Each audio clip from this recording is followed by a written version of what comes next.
still not happening.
That is the cable in my Switch, right?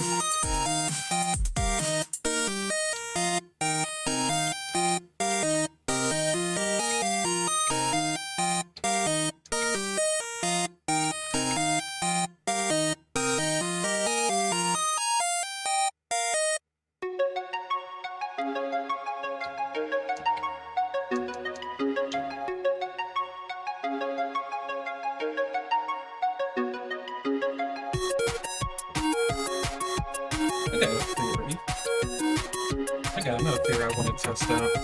This will actually help me isolate something.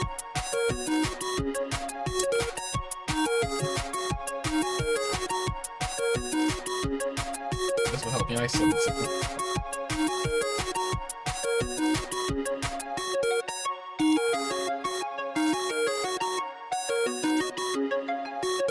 If it is the capture card,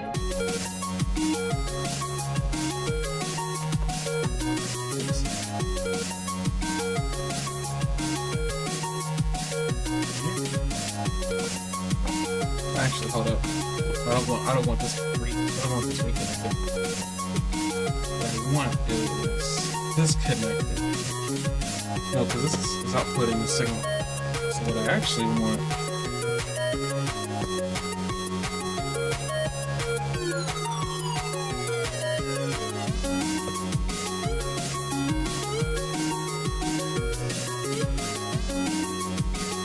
I need to put this lamp someplace else. Like this. So I want the output going into it. What I want is that. Help?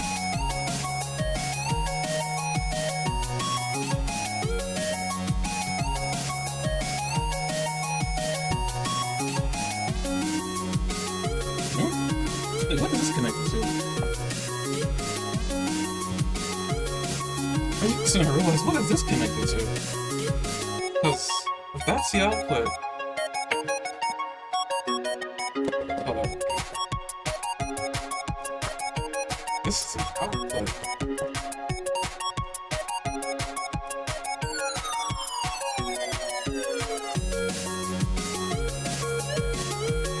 I don't think it's trying to call me. Where is it? Oh, shoot.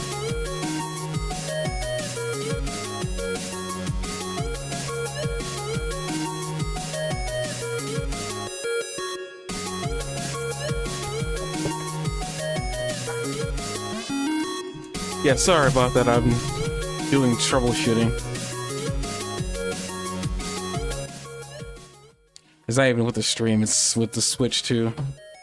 I'm trying to get something, I'm trying to work something out. Am I being heard through the stream? Yes, I am. Hello, goodbye.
And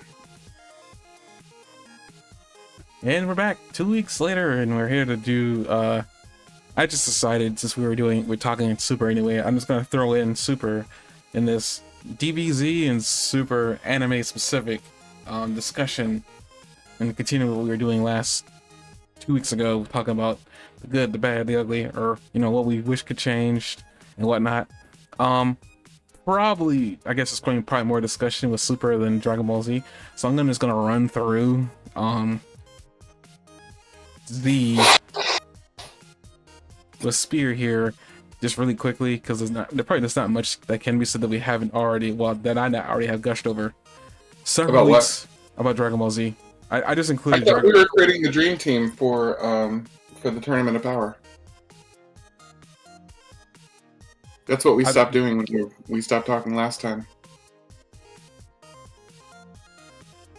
I mean, what I was gonna do here is we're just gonna run through Z, and then we're gonna talk about Super in general, whilst I guess also talking about What that. about the Tournament of Power dream team that we were talking about? I kept my notes up and everything. But we're gonna run through. I'm gonna run through Super. I mean, not Super. I'm gonna run through Z really quick. We can talk about Super. Why do you hate the Tournament of Power? No, I'm trying to. If you can let me get my sentence out. Oh my God, you're such a bad person. Whilst we're talking about Super in general, then it's like we can continue on, or you can continue on with the Super Dream Team, because I personally feel like, and this is just me in general, and me being kind of a contrarian at the same time, I think the Super Team was fine. I don't really hate. I'm not saying it was fine. I think it wasn't fine. I think there's room for improvement. Other than Frieza, I could disagree, but that's just me personally. Because I like the characters that they chose, but that's just me. But we already agreed on 7 players. 8 players. I don't know if it was me agreeing, which is more of me just being fine. Well, that's mean. Not trying to be mean, I'm just saying, like, to me personally, I don't think there's really a problem with anybody there. I don't think it could be improved, but that's just me personally, because I like the outcome we got. I think we mess with so many things, it might cause an issue, but that's just me. But really quick before we get into this and we continue what we're doing, Z, I like Z. Z was my childhood. I liked everything from the beginning with Goku being introduced to him being an alien, to the end, where pretty much it was just like a fever dream at the end of Dragon Ball Z. Vegeta, beginning to end, was probably, I think we already said this, Vegeta was really a well-written character in hindsight. I will say Vegeta was a well-written character in hindsight. I don't think you could ever make a character so hated become like a fan favorite amongst the fan community. So that was a good thing on the character on his part, even though apparently he didn't like him, which I still find funny, considering that Piccolo's his favorite character. I guess my remarks, I think I already made mention of this from Dragon Ball last 2 weeks ago, that Piccolo's whole conversion to Namekian, I feel like that should have just been in Dragon Ball to begin with, so we wouldn't have this issue that we have in Dragon Ball Z that gets rectified in Dragon Ball Superhero, of him getting a transformation finally after so many years, 20 plus. Do you think that the transformation was just fan service? I feel like it was just fan service. Well, for Piccolo? I don't know if there's that many fans of Piccolo, and I'm not saying that like Piccolo isn't loved. I don't know if Piccolo personally specifically comes up for a lot of people in terms of people that they immediately go to for characters that they really like. I know you are one of them, and I know there's probably a few of them. I don't know like if his transformation was really fan service. It could possibly be, but I mean, as far as I'm aware, with Toritaro, he there's this new piece of art with Goku and Ultra Instinct. Vegeta's got a new transformation in it. Gohan in Beast form, and then Piccolo in the back with his, orange Piccolo form. Basically, a lot of people are saying that Toritaro is saying that like all these characters are on par with each other with their most recent, most powerful transformation. So Piccolo was included in that, which is cool. could have been fan service. There's no way to say no because Gohan transformation was fan service. I'm gonna just be real about it. Like a lot of Gohan fans, even after the fact, I actually had to look into this too because I wasn't sure if I was the only one who felt this way. That with transformation, a lot of people, Gohan fans specifically, felt like that was an apology. Which is an interesting way to have an anime do that. It's like, I felt like that was an apology. And I think we all accepted it for a few. There are some people who don't like Gohan's transformation. I say screw you, you don't know what you're talking about. Also, you just want another transformation for your favorite character. Doesn't everybody? I don't know. I don't know if Piccolo needed a transformation. I felt like he did because it was the only way that Piccolo, that's talking about my favorite character too. You know what I mean? But no, I'm just what I'm trying to say is I feel like he needed something because there was no way. No offense to Piccolo, I don't think there was a way for him to catch up power level wise without that. If they were intending to use Piccolo for something in the future, there was no way. You've already made mention this several times that Piccolo does absolutely nothing but get his arms chopped off, even though you say that half-heartedly in a joking way. It is kind of the truth. Piccolo has kind of become very useless post Cell Saga, and even I'm being real and being generous, I'm gonna say post Semi Cell, because I think that was when he tried fighting Cell, and Cell was outclassed by him only because Piccolo fused with Kami. But well, I fused back with Kami, to be specific. But I mean, I think that's the only reason why, maybe because Cell was in Semi Cell form. But at the same time, like post that, he hasn't really done much. And going back to watch the Blue Saga, yeah, it's very clear that Piccolo has been babysitting Goten and Trunks. For the most part, but I mean, he helped them get stronger. After that, he doesn't. The kids, you mean? Yeah, Goten. You're saying the kids? Yeah, I mean, but he helped to get all of them. Huh? He was babysitting the kids. I mean, yeah, he was only Goten and Trunks. All of them? There was no other kids for him to babysit. Okay, fine. Okay. What? He didn't babysit. He didn't babysit. I was Mary. memeing at you. I said all of them. I don't know where that came from. You don't know where that line comes from? No, I really didn't. I may actually. How do you not know where that line comes from? It's like one of the most iconic lines in Dragon Ball. You talking about Abridged? I haven't No, really watched Abridged. They do it in Abridged as a joke because it's an iconic line. But here's the line I'm talking about.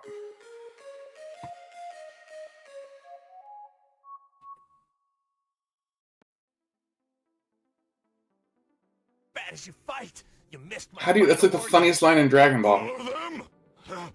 My vital organs. All of them?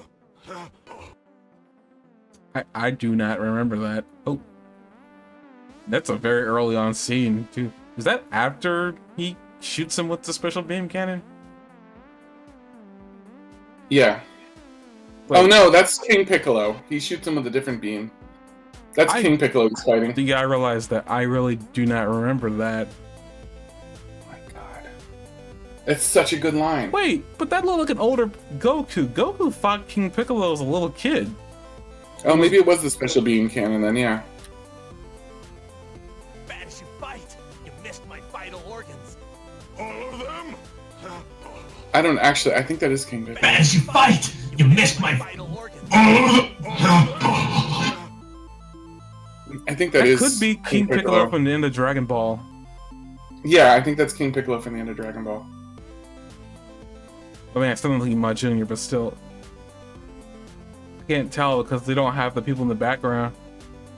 But it's weird because he didn't. That can't be special being canon because Piccolo didn't come up with that until Dragon Ball Z.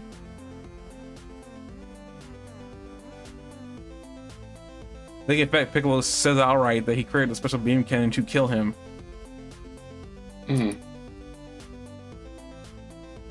But yeah, Piccolo, like, I think Piccolo, like, I feel like a lot of issue Piccolo came down to the whole idea of his origin. Piccolo at first being a demon and being an alien and being an alien demon.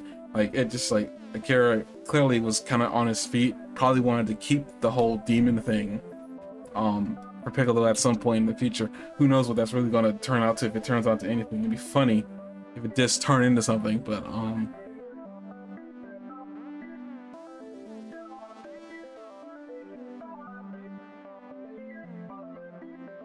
YouTube? I mean, the idea, hello XLG, the idea of streaming on YouTube has come to mind. I just haven't went back to it. I think the last time I even did YouTube was 5 years ago. Maybe even 4 now. Oh, I'm minding you. I'm minding you hard, XLG. But Hi XLG. I hope you can hear him. Just let me know if you can't.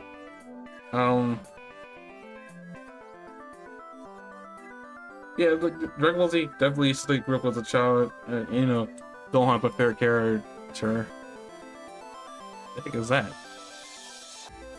The link, isn't it?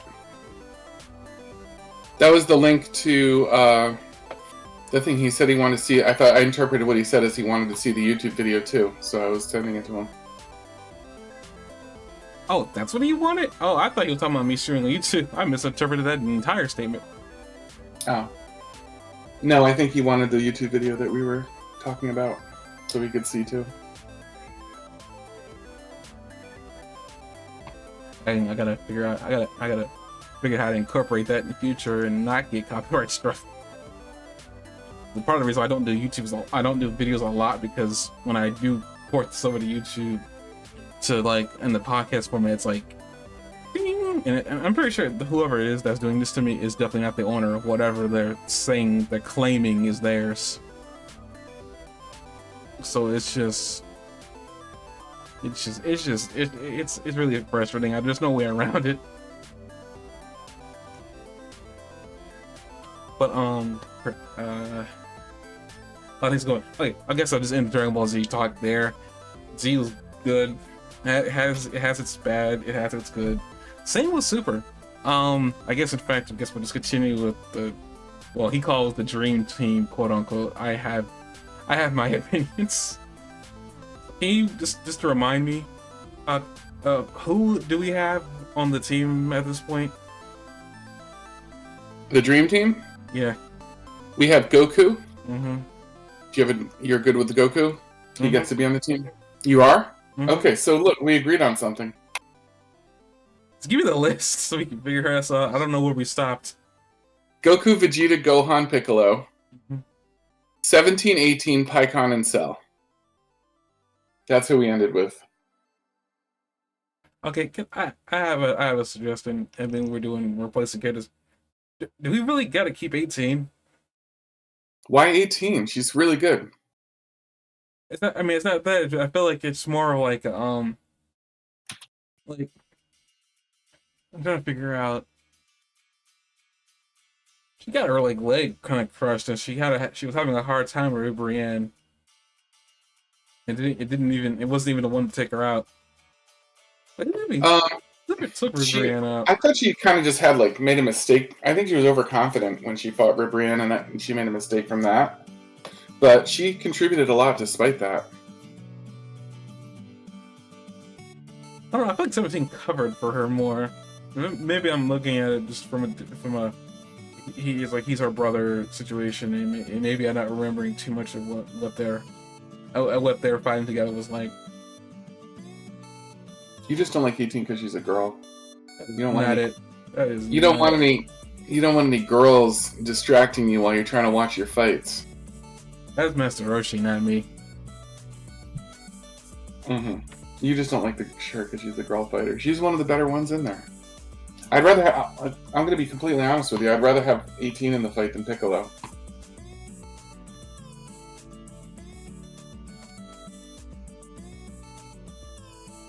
The hell? You want to answer that? What? XLG asked you a question.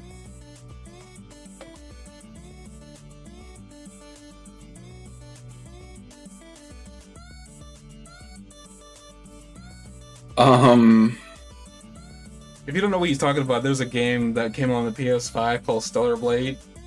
Okay. It's a new IP that Sony had come up with. I didn't know it was Korean, so that's news to me. But let's just say that it's as anime as you can get if it is a Korean-based game. So basically, the joke is, have you been watching anime jiggle physics? But here's the thing: most people on the internet are very very open that like they put the camera angle. I only know this because it's just what it is. But like the character model, she's very attractive, and you can put the camera underneath her butt, basically, and just sit there. I'm not even kidding. The camera, you can just like literally sit there and look at her from underneath. Though apparently, from what I understand, when they were talking about the PC port, that they did something where now if you do that for too long, she will kick the camera. So I guess there's some response to being pervy in that game. I when I do get around to the game, I will probably be doing that exact thing, but you didn't hear that from me. Wow. You didn't hear that from me. But Luster, I don't think that's the type of game that he would play XLG just based on what he likes to play. That game is way too. I think the game is like way too long for him. I would think, but I don't know. Well, you gotta remember, I don't play a lot of video games. I have my few that I play, and I don't really wander away from them very much. So. But yeah, no, I see you playing Terraria for the umpteenth time on Steam. Honestly, it's because Jessie asks me to. She really wants me to play it, and then Grayson, we're playing it with Grayson now.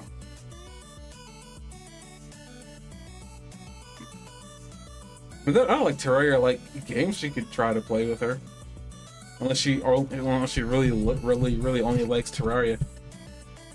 And she plays Terraria and she plays Shell Shock with me sometimes, but she plays Shell Shock mostly because I like to play it with her. And I'm the same way in the opposite with Terraria. Oh, so you just give and take? Okay. Oh well. But yeah, I mean, either of us. I don't dislike playing Terraria, but I probably wouldn't play it if it wasn't for Jessie. And I think she's the same way about Shell Shock. She doesn't dislike Shell Shock, but I don't think she'd play it if it wasn't for me. And also, really quick, XLG, Stellar Blade's a Souls-like? Oh god. There has been a very weird situation with me in the last couple of years where I've gravitated to Souls-likes and I'm not meaning to. I played Elden Ring for like 3 years. Then like there was a break in there and I played well, I'm playing right now another Souls-like game as a recommendation. I didn't even realize Stellar Blade was a Souls-like. Oh dear. Well, any way to get me into a Souls-like game, just put anime on it. That's unfortunate for me. They already talking about a sequel to the original anime Souls, and I'm like, oh no.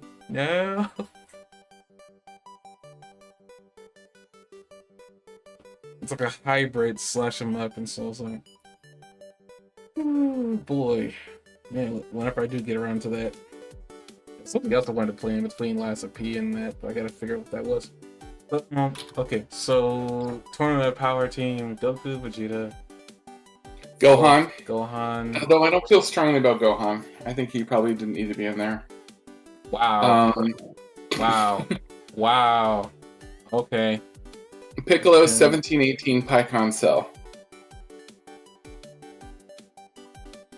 Still. Wait. Cell's replacing Frieza? We still have 2 openings. Still don't like Cell. I don't like Cell. I don't like the problem he would probably potentially present. You don't think he would stick anybody in the back? I still think he would. Why would he bother? He doesn't hate anybody. I don't think he cares or likes anybody either. I don't think he likes. Well, Frieza actively hates Goku, but I don't think Cell hated Goku. I think he decided he was going to kill Goku and I think that they're rivals. But I could see if Cell had lived, I could see even have seen him like turning into a good guy eventually. Nah, no, that I don't believe. Why not? He doesn't strike me as the guy that would fight for people. Once he becomes perfect, he doesn't really kill anybody.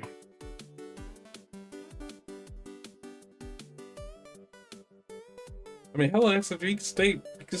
I mean, he didn't derail much of anything. He seemed like his priorities seemed to be having good fights, like a Saiyan did. Like his Saiyan blood came in through pretty hard. He only that tournament was for them to give him a fighting chance, and he could fight Goku before killing him. He was still intending to kill everybody. But even when Goku gives up, he still stays and fights Gohan. He wasn't just there to fight Goku. He was there to prove himself. No, he was there just to fight and get as many good fights out of the earth before he destroyed it as he could. No, his main priority was to fight and kill Goku. He only fought Gohan to entertain Goku because Goku gave up too soon. He was never there to fight Gohan. Gohan was never on Cell's radar. Dude, he fought Hercule. He didn't really fight Hercule. Hercule just got in there and he just punched him out of the ring. You're giving Hercule too much credit. Hit him for a while first. You're giving Hercule too much credit. He let Hercule punch him for a while, and then he knocked him out of the ring. Yeah. Still giving Hercule too much credit. He didn't even really badly injure Hercule. Still giving Hercule too much credit. Well, Hercule did punch him. Yeah, he flailed around and punched him a few times. Yeah, but it didn't do anything. And Cell just punches him one time and sends him flying. A good distance. I think that Cell showed great restraint. I think he showed a lot of patience, waiting there for 7 days, not doing anything. I think he was driven partially by the idea of a good fight. I think that he doesn't like being dead, and he could probably be convinced to negotiate to fight in exchange for brought back to life by the Dragon Balls, just like Frieza was. I think he has less motivation to betray everybody than Frieza does, because he's ambitious. And he would want to be brought back to life, and he would want his universe to survive. So that he could be brought back to life. You're saying Cell has humanity. I don't think so. I don't think he has humanity. I'm not saying he has humanity. I never said anything like that. No, what you're saying, you're giving Cell, at least in what I'm understanding is and maybe I'm misunderstanding. But just really quick, I don't think Spear would. It was gonna be a Switch 2 in his family. From the sounds of it, it sounds like it'd be for a son who already has a Steam Deck.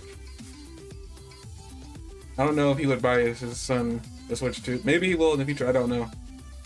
Like Exo just asking just about like do you have a space to afford a $600? Well, it's really $450, $475 if you go for like the Switch 2 alone. You're not counting all the extra crap that goes along with it. Don't repeat me very loudly because Grayson's sleeping in the next room, but he's probably getting a Switch 2 for Christmas. Oh, okay. Well, I mean, I don't think he could like hear me unless he watches this, which is be a shock. No, but he's in the next room. He's one wall away from us, so. Yeah, no, I'm not saying anything. I'm just saying, okay. Well, you got your answer, XOG. Don't say this all out. I was not aware that he was thinking about it. Okay. Back to what I was thinking. Cell is almost made entirely of humans. The only non-human he's made out of is Piccolo, who's Namekian's Cell's DNA. Hold on. Cell. What's his Cell's makeup? We'll look that up really quick.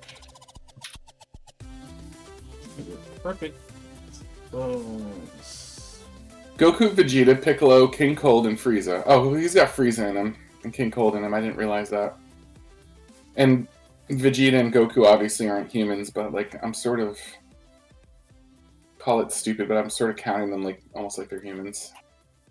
So also Krillin is the non-canon addition that they said in the anime.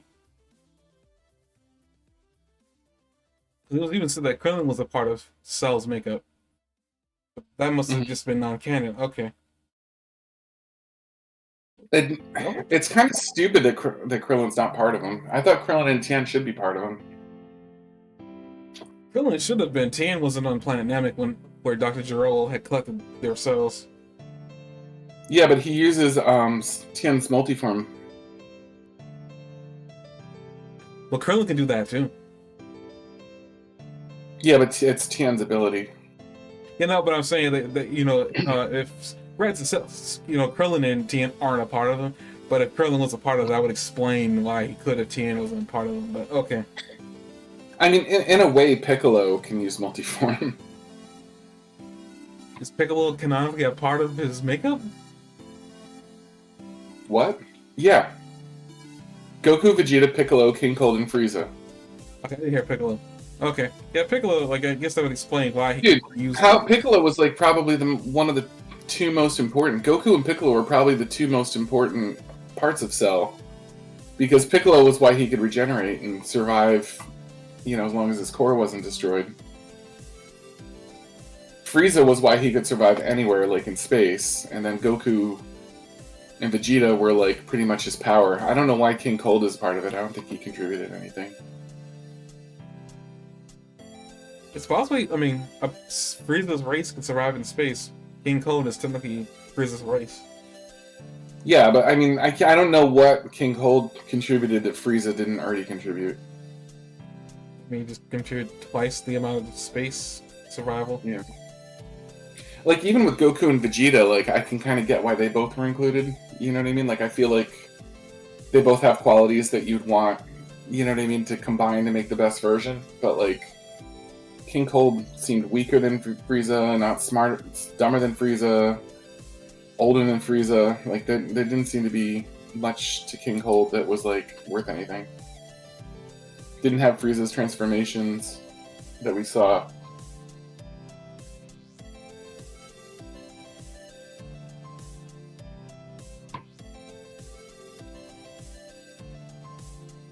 And he doesn't have Gohan. Do you feel like don't you feel like he should have had Gohan? Cell should have had Gohan in him, especially if they had the potential, that hidden potential that was unreleased at the end, where he became Super Saiyan 2 basically as well. I think the reasoning why Gero didn't. I don't think this is even said. I'm just guessing. Maybe the reason why Gero. Because no, that's the thing. Because Gero didn't even know Goku could transform into a Super Saiyan, and when he found that out, he was shocked. Apparently, like at some point, his robot came back to Earth, which I don't know how that happened. But it's like why he only has some of the people that he does. Because even so, like with the whole idea that the robot was just spying, Krillin's destructo disc should have been important enough because it cut Frieza's tail off, and something similar like that cut Frieza in half anyway. Mm-hmm. What Krillin should have been, but yeah. What is this? Ultimate Ultra Fusion. What the hell?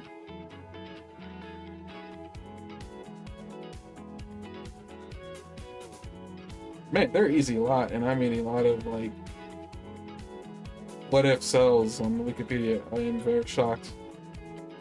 I was just trying to look for his personality.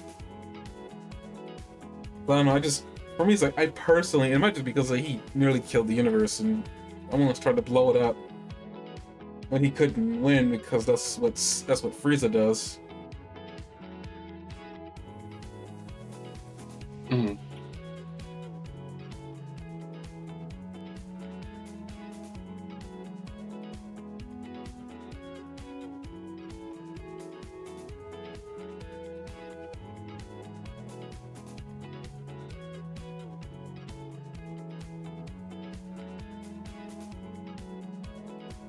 Yeah, I can't. I'm looking up online. I don't see anyone giving a good reason why King Cold was used.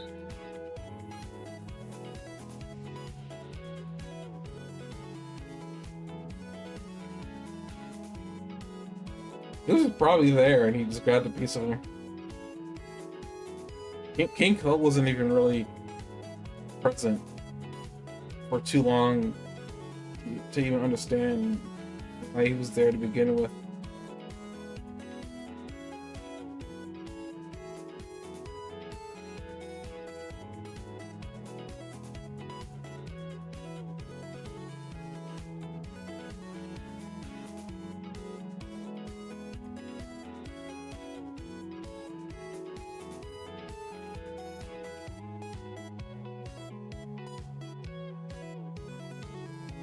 Okay, I'm unable to find anything about Cell's personality. I think there would be.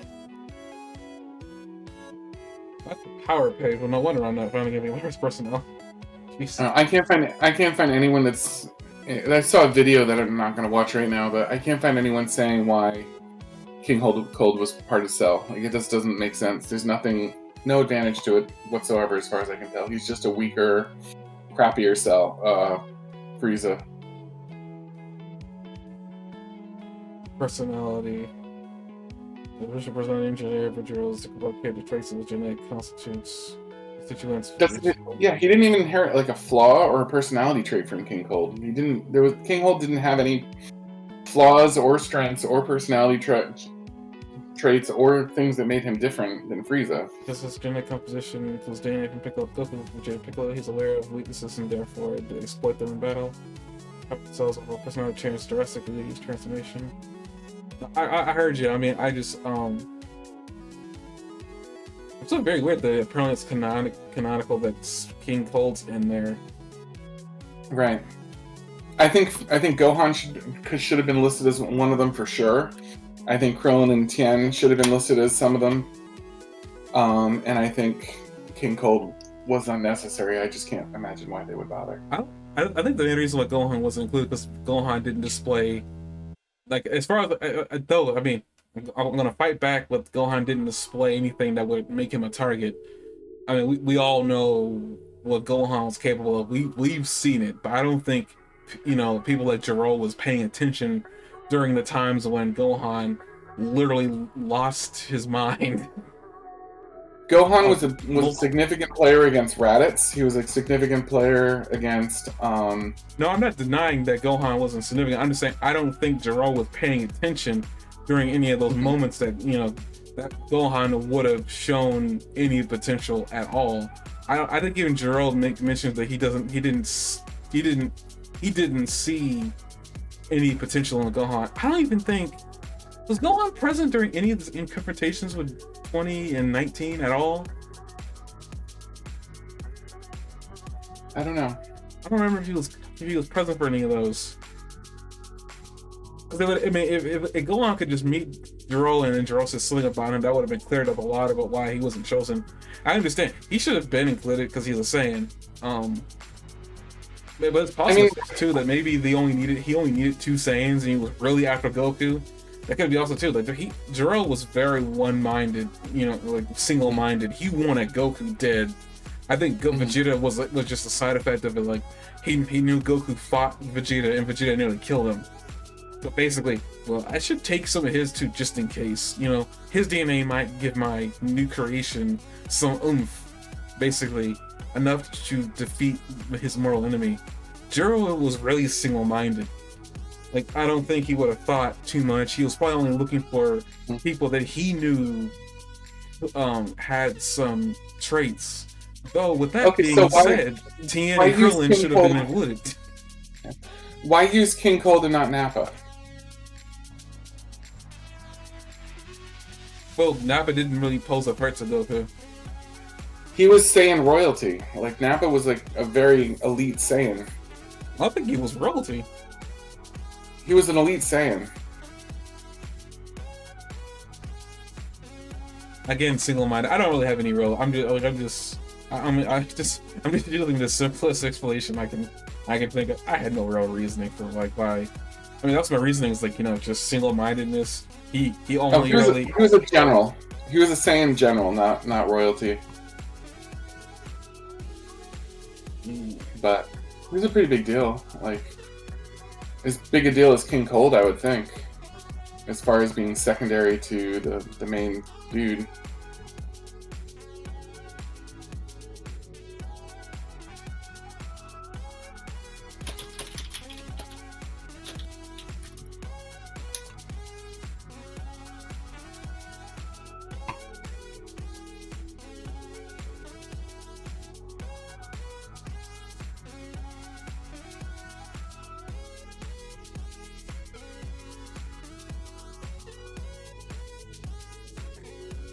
I mean, Cell.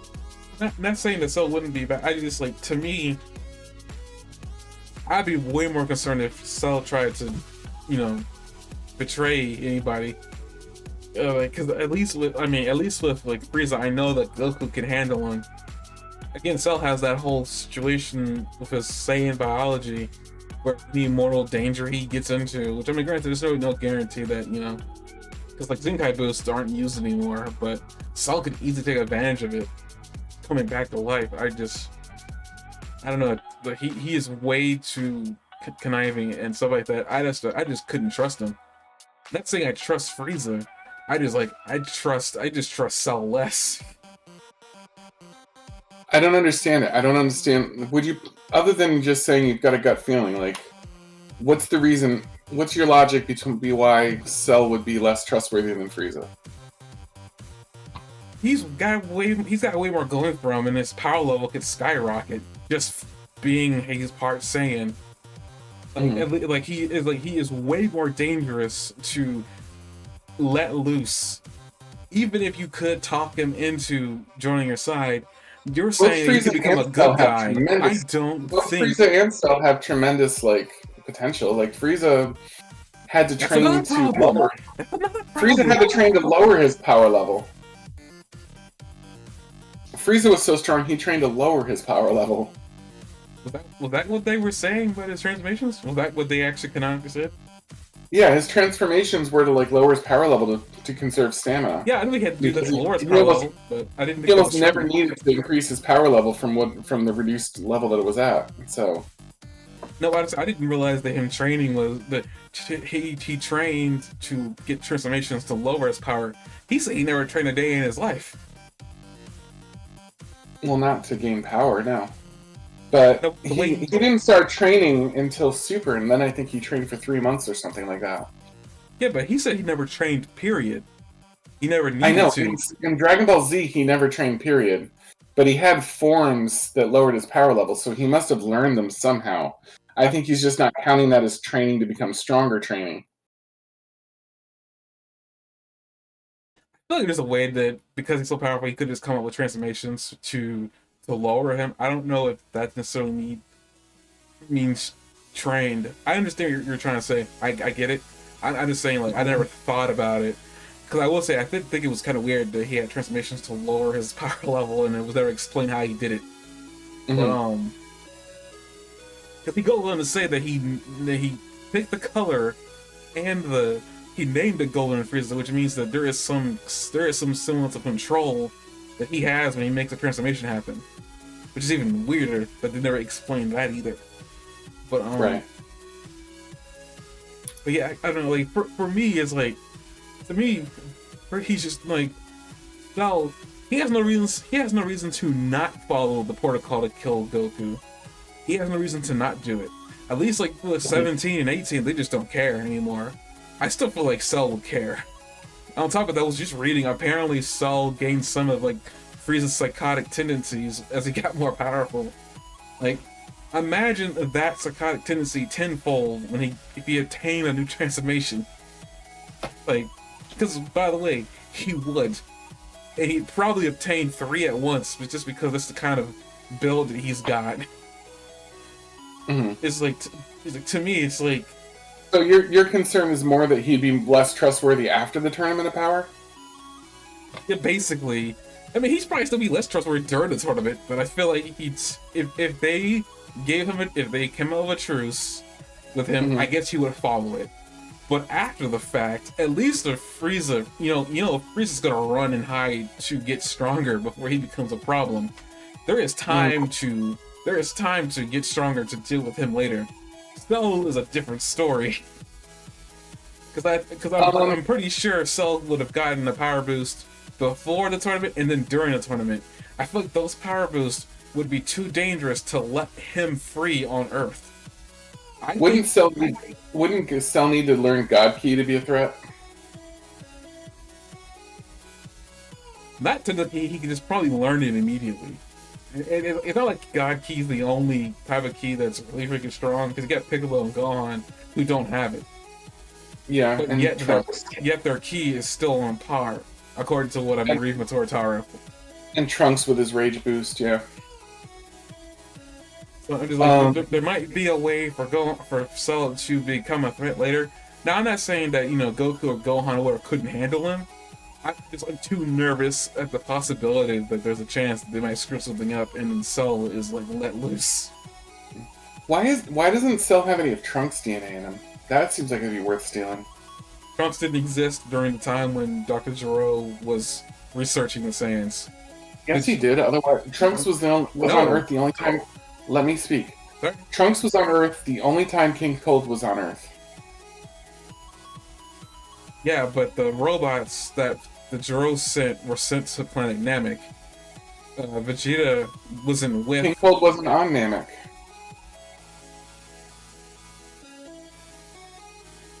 Gero got King Cold's cells when King Cold was on Earth, and Trunks was there the whole time.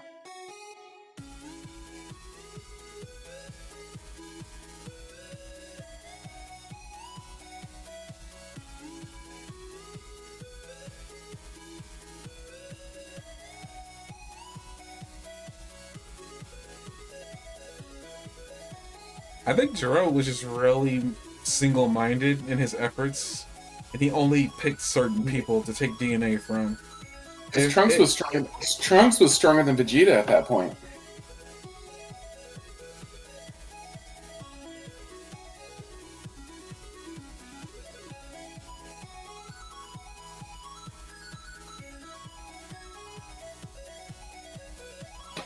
Huh. I really do think that Gero was just really single-minded in his and that might honestly his single-mindedness is probably one of his bigger weaknesses, is that he's so focused. Everything that he designed was to kill Goku, and that's why a lot of his androids, even though they weren't really failures, they were failures in his eyes because they all had a quirk that he didn't like. 1718 might have been the only androids that he made that might not have had a quirk besides Cell, but they kind of had a quirk because they wouldn't listen to him. It's the only reason why he sealed them away. So yeah, I really just think that it might have just been single-mindedness. Then again, he also designed 1718 as a way to kill Goku, because like he wasn't sure he was going to be able to get Cell up and running. Because remember, he did set that machine to, you know, care for Cell without him. Cell specifically says that he's had a sufficient amount of Saiyan DNA, including that of Goku and Vegeta, and therefore did not need to incorporate Cell's trunk cells.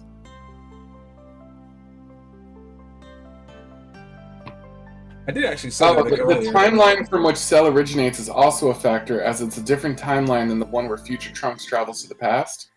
So the Cell in the universe where Trunks goes into the past and meets King Cold, in the Cell there's multiple cells. The Cell came from Trunks' timeline, in which Trunks wasn't born yet when King Cold came to the Earth, and Trunks didn't travel back in time to meet King Cole in that universe. That's why he doesn't have any of Trunks' cells. Oh no, I remember. Did you get what I'm saying? That's what's screwy about this. Is that yeah, I get what you're saying, but that's what's screwy. I forgot that the Cell that Gohan fought isn't the Cell that Trunks was warning them about.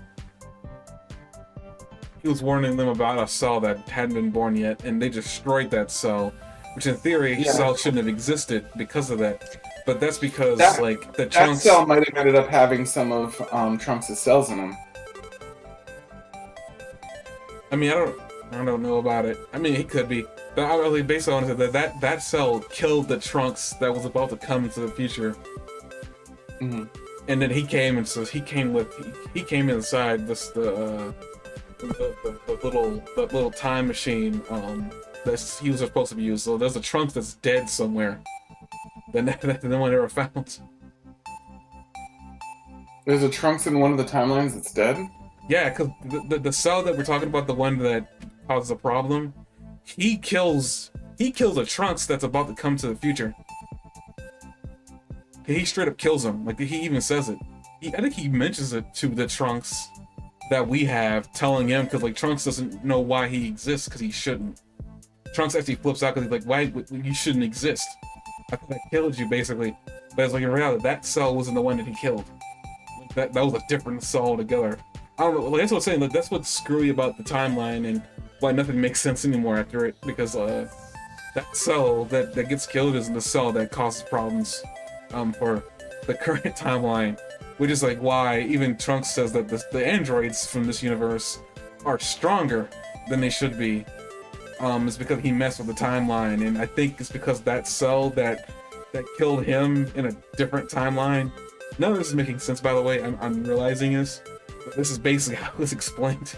This is how I'm understanding it. There's a Trunks that basically there's like three. I guess technically 3 cells. I'm guessing there's a cell that Krillin kills because the lab gets destroyed. Then there's a cell that I think Trunks goes back in time to kill. But there's also a cell that kills Trunks before he gets a chance to do anything. Like I think that's the cell. That cell destroys Trunks before he gets a chance to go back in time. It's basically the explanation. So there's a Trunks that's dead that never came back in time. But because of the time capsule and a cell going inside of it, that time capsule came to our time period and let that cell rest in our time period for 7 years, I think, to grow back into an imperfect cell. So basically, I think there are 3 cells. 2 of them are dead and one's still alive. Well, they're all dead now, but there was a cell that successfully became a problem. And that was a cell that we had that apparently also has King Cold cells for some really dumb reason. But yeah, there's also 3 Trunkses, and I guess like 2 of them are dead. I guess. It doesn't even make sense. It seems like a plot issue anyway that he said he had enough cells from Saiyans to not need Trunkses because Trunks wouldn't have been born yet. No matter which timeline it was, and I still don't think Trunks would have been born yet by the time Cell came out. I don't think him having enough. I don't think. He only needed 2 Saiyans. Sorry. No, go ahead. Like I mean, if the idea is that Jiro had enough Saiyan DNA,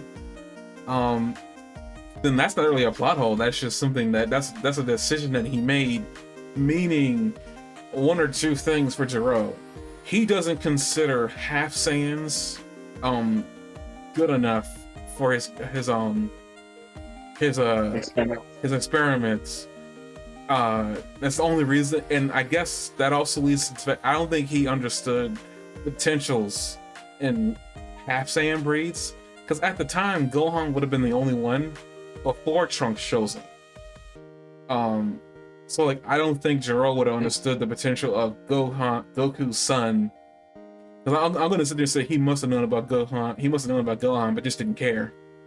And the only reason why I think is like why he didn't choose Gohan. And I want to say the same thing for like Trunks, is that if in fact what you're saying is that like the whole idea, I was hinging everything on the fact that he sent robots to Namek to get their DNA, but that can't be true because for one, you're saying that he got King Cold's DNA. To me, like if to get all that DNA at the same time in a very I thought he never got anything from Namek. Honestly, I thought he did.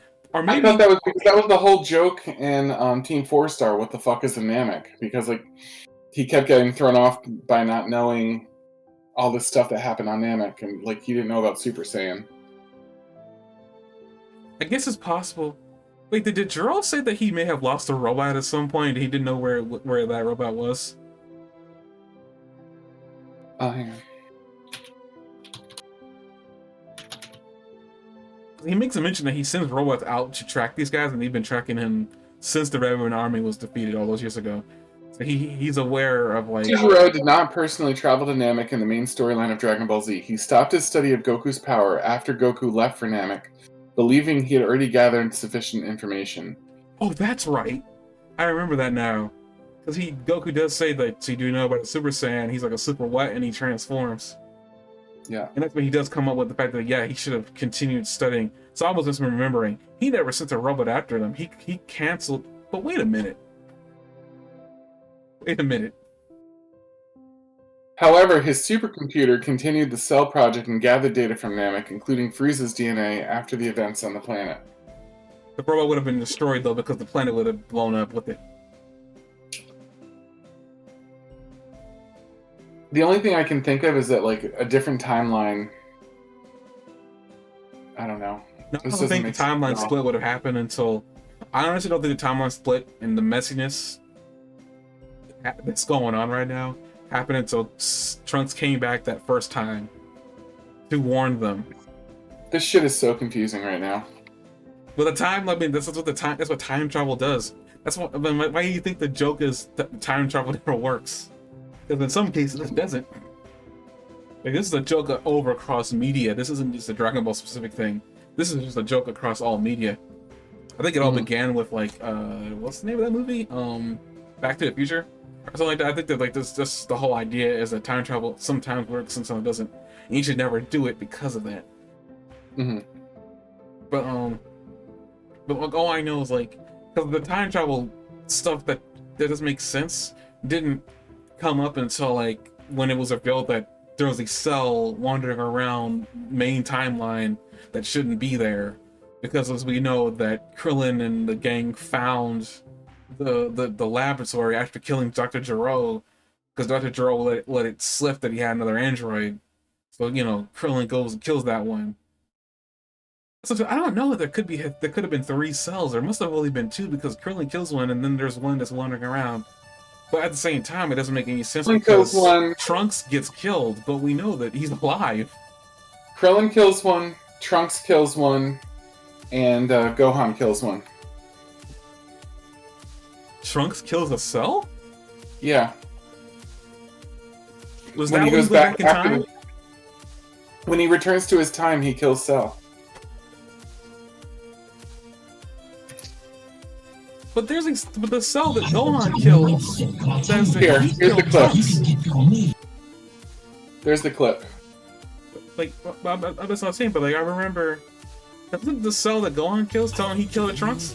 But I'll tell you what, if you can get by me, then you can get to the past. What? I'm not going to let you. Goodbye. What did you say? I'm sorry. No, I swear I thought the cell that Gohan killed says that he killed Trunks to get into a time capsule. He did. He killed third timeline Trunks. Throwing your life away like this.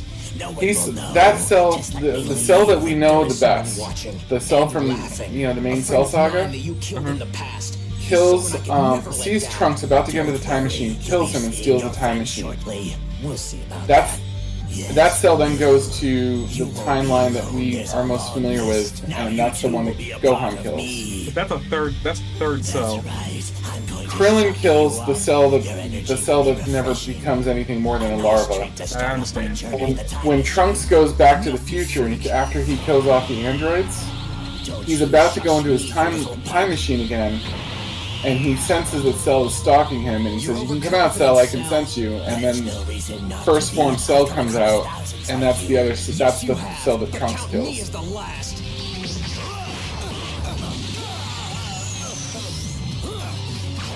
I understand it, but I'm still confused. But I guess that's the point of time travel.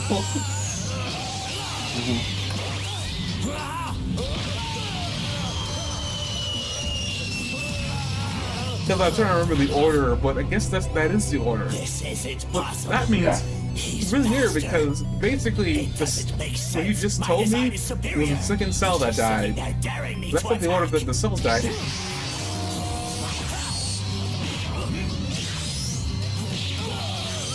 Like the cell that Trunks kills, he doesn't go and kill until main timeline is taken care of, but that's a third cell.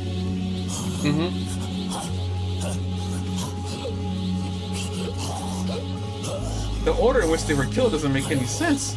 Cell, it's your fault. You hear me? You brought this on yourself. I'm not even by gonna killing concentrate on those it. That's people. too Why much. doesn't it make sense? It's just the order of it all. Because, like, I mean, that's if the cell that Trunks kills the second cell, he can't be a second cell because he doesn't die second. He dies third. And the third cell dies second. Let's throw out a theory here. The androids in the timeline that we know the best. Not Trunks' timeline, not that mystery third timeline, but the timeline that we know the best. The androids in that timeline are stronger than the androids in Trunks' timeline. We know that.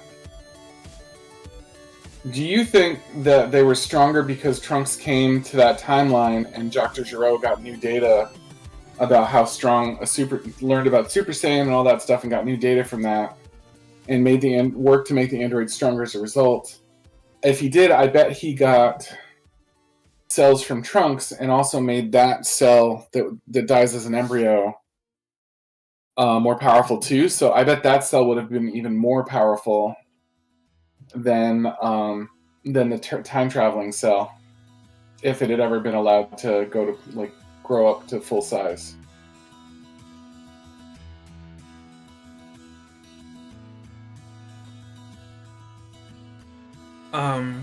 I would say yes, but I have a really random thought. But that being, at 17, 18, we're already the Dr. Gero you're talking about, the one that learns about Super Saiyan. Well, that would make sense. It's like it's the thing that makes the most sense to me. The problem I have with that is he would have to have been programming as he was making them. But 17, 18 were already made. He had put them away mainly because he had put them to sleep.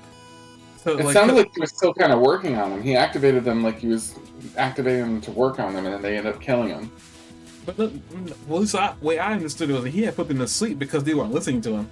They had already been active because when they wake back up again, they already say that, okay, you put us to sleep. We got to get rid of you, basically.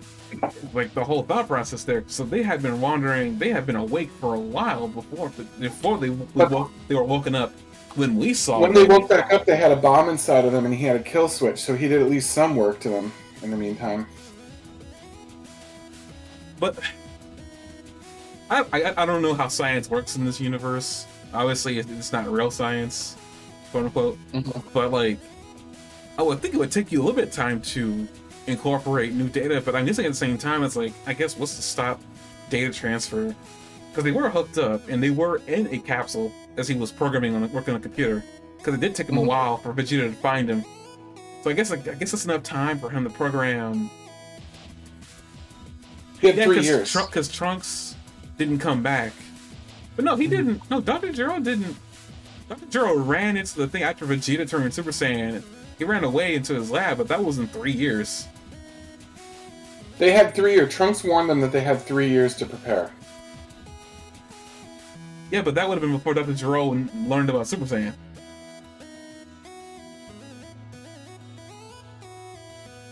Dr. Gero would have learned about Super Saiyan around the same time that Trunks warned them they had 3 years to prepare.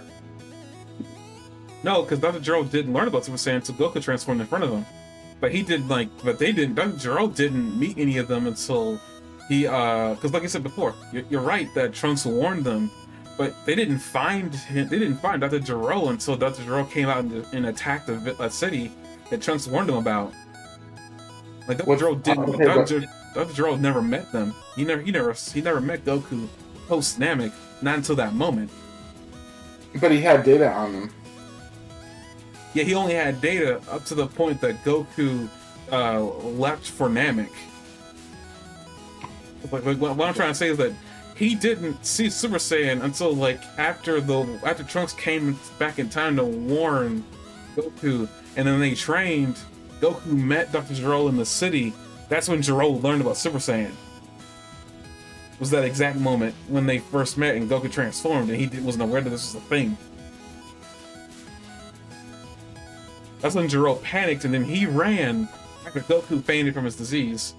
And Yamcha took Goku to go rest, and then Vegeta shows up, turns Super Saiyan, and then they start beating up on him. Dr. Gero runs after 20 is killed, and that's when he goes into the lab to start working on the computer where Android 17, 18 would eventually wake up. He didn't learn about Super Saiyan to allow an upgrade. I mean, and I'm saying he couldn't have made an upgrade to them in that time period, but that wouldn't have been 3 years. The amount of time it took them to find Gero in his lab, because Vegeta was looking around the canyon for him furiously, and so was Piccolo. Even Gohan was there looking around too. I lost you a little bit as you were going there. Can you distill some of that down to your point?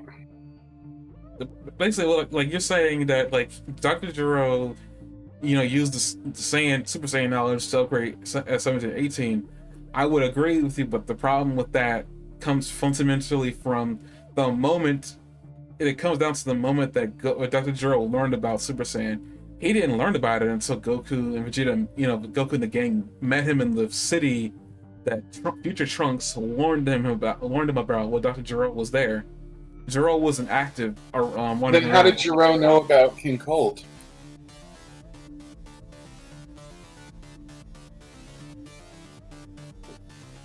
Again, if he was watching the fight with King Cold, he saw 2 Super Saiyans.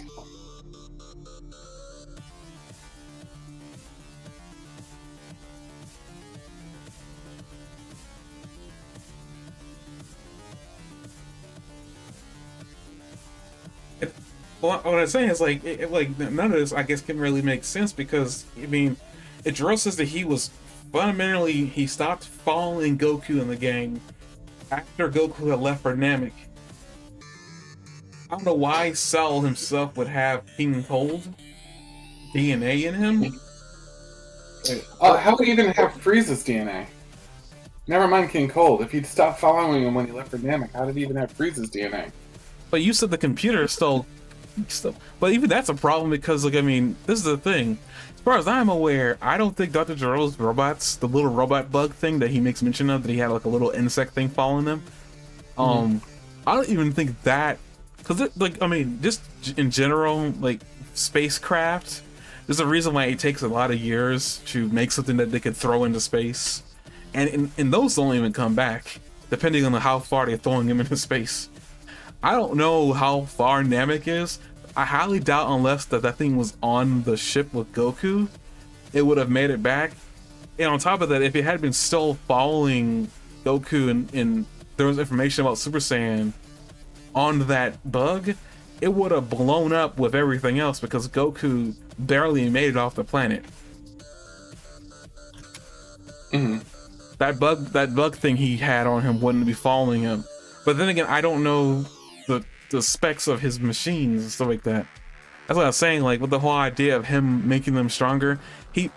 What I was trying to say in a very long-winded way. It's possible the moment that he realized that Vegeta could kill him, he ran for his lab to awaken 1718 as a last-ditch resort. But before he did that, he had already put the bomb in them. Probably years, in the 3 years that he had the time to put the bomb in them. But it is possible when he was fooling around on that computer there, because he didn't immediately wake them up. He was fooling around on the computer for a hot minute. I remember him doing that and wondering what the heck is he doing there. I wonder why he's on his computer when he could just wake them up. But he was fooling around the computer. It's possible he could have adjusted their parameters to make them stronger.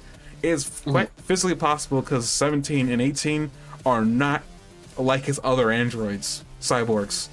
Like his son, the robot that he's modded his son, is a lot different fundamentally in his construction than Cyborg 17 and 18, because they were once human that he just modified.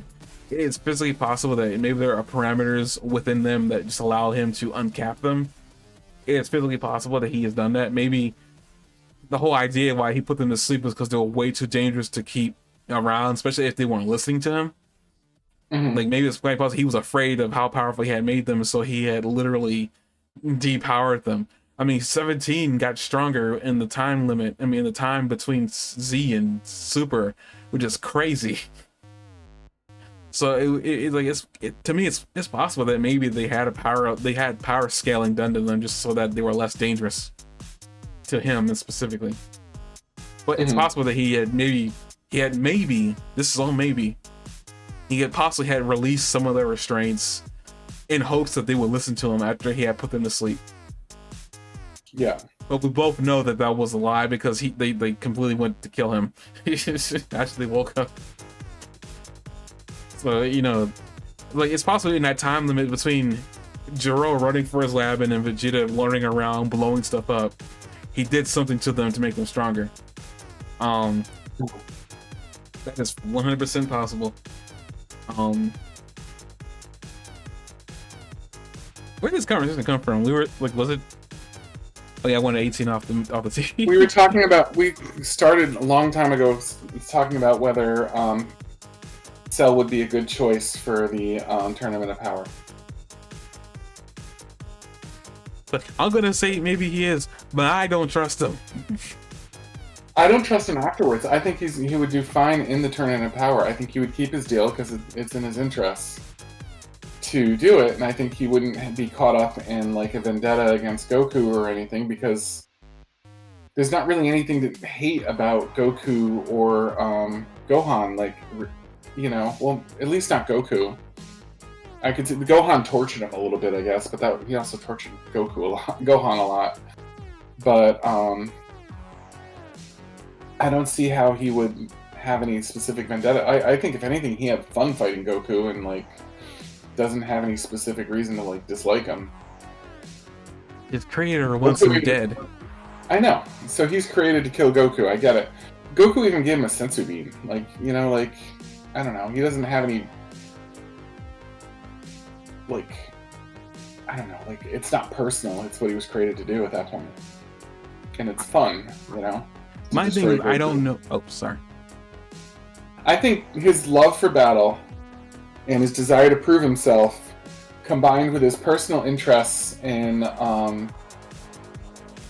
ambition, his personal interest in, you know, being Wishback, and his ambition to be the end of the universe himself, I guess, like, because that was what his ambition seemed to be towards the end of this saga. I think all of that would be involved, and plus he would have new ambitions now. He's like, wow, I can be at the end of the multiverse even. And when he saw how much he had to grow, and like that there was many more like peaks to climb, you know what I mean, becoming stronger than gods, becoming stronger than angels, all that stuff, I think Cell would absolutely take the deal to be wished back to life so that he could start pursuing all of that. I don't think he would try to betray, like, at least during the Tournament of Power, I don't think he'd be trying to betray anything because he'd want to be wished back to life. So I would say that he would be he might not be worth it in the long run, and I'm not disagreeing with you. I think the same could apply to Frieza. He might not be worth it in the long run, you know what I mean, because he's so dangerous, but I think at least during the Tournament of Power he would hold his deal because it makes so much sense for him to.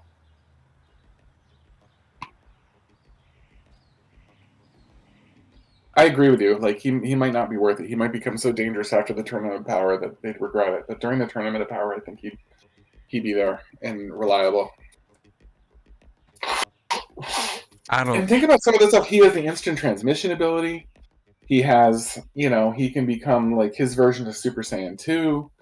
He has all of the techniques of all of the other fighters. He can regenerate. Like, he'd be like baller. Like, he'd be a threat to anybody that he was fighting against. And that's the problem. And he would have the limit break stuff that the Saiyans were doing in there. Like, I could see him limit breaking too. Like, there was a lot of characters. There's a lot of characters in the Tournament of Power that limit broke. You know, Jiren did it. The Saiyans did it. I think all of the Saiyans did it. Even the Universe 6 Saiyans limit broke at least once. Some of the other fighters they fought limit broke in some way or another too, you know. So I think he would probably limit break, and he'd be like really, really powerful and valuable for them during the Tournament of Power. So if we're picking a Tournament of Power dream team, I think Cell belongs on it. I don't trust Cell because of all the things you just said. That's what I really. Tournament of Power. I can't get past my inability to trust him. I really can't. Like, to me, it's like, it'd be really cool, because I think Cell got done dirty in Dragon Ball Superhero. I really do. But at the same time, it's like, I don't know. It's like, he's also got Frieza's psychotic tendencies too, and like, when Cell loses, he might decide to try to blow everybody up. Like, yeah, the reason you're saying, because you were fine with Frieza. The reason you're saying we can't trust Cell is because he has some of Frieza's cells in him, but you're fine with Frieza. No, but the thing is, for me, is like I honestly could see Goku or Vegeta like putting Frieza in his place. I don't think, as much as I even love Gohan, I think the only way Gohan could ever put Cell in his place, be a check on Cell, is if he were to have Beast Gohan. Now, I guess at the same time, it's like maybe that'd be an interesting reason to have him there, is to push Gohan to go Beast mode. But at the same time, I don't know the situation in which Gohan's power level was at during Superheroes, so I don't know what his power level, if his power level would have been the equivalent at the same time. Because Gohan does say that he has been keeping all his training, he's just been doing it in secret.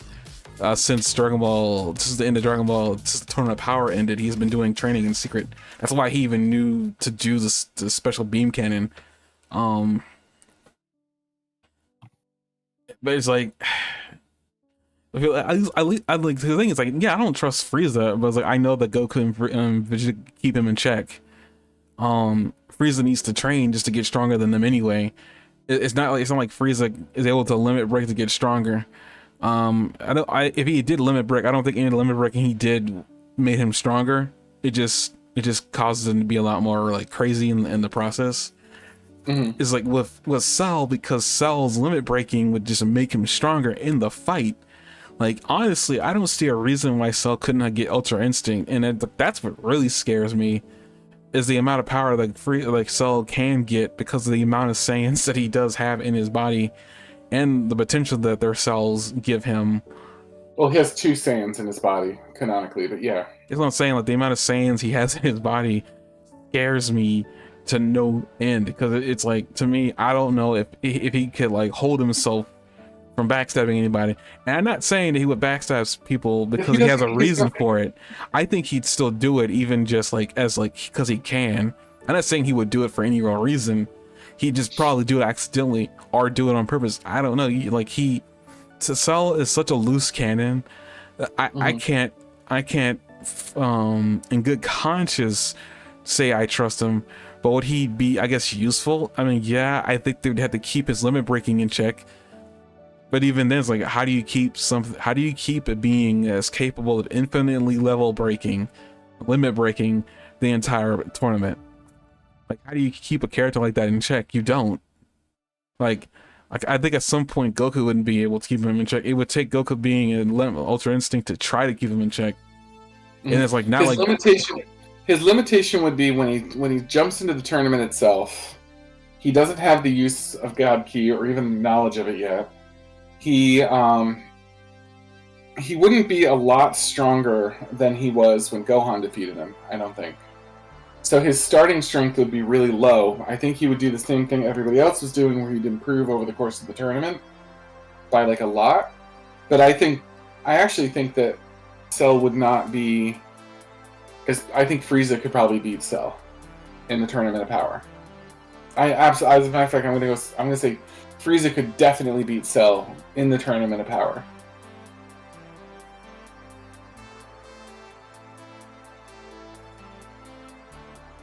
I don't know. The Cell's limit breaking potential is really what's up in the air for me. Is because of his limit breaking potential. Because his limit breaking potential is huge. The real danger, the reason if Cell was not beaten by Frieza, it would be because of his ability to regenerate and come back full power. Because Frieza could knock him, destroy him down to a single cell, and then Cell would come back and be full power and sometimes more powerful than ever. That would limit break him. I think he even gets a Zenkai boost when he comes back personally, but that's just me talking. No, he did. You wanna know how I know this? When Cell blew himself up and he came back even stronger. He came back as a Super Saiyan 2. Right. So he also came back as his body. Well, that part was weird because it's almost like his body learned things just that he had seen before he died. Like he learned the instant transmission as well without having to be taught it. So I don't know if he did that because he blew up with Goku and like absorbed some of Goku's new cells or something, but like he seemed to be able to learn things quickly. So I thought he learned instant transmission for the same reason that he learned Super Saiyan 2. Yeah, like I don't know, like because you're positive he wouldn't betray anybody because he wouldn't have a reason to. But sometimes that's the best reason for villains half the time is like because they don't. There's no reason why they would do it. It's just they're evil. But Cell was predictable and logical,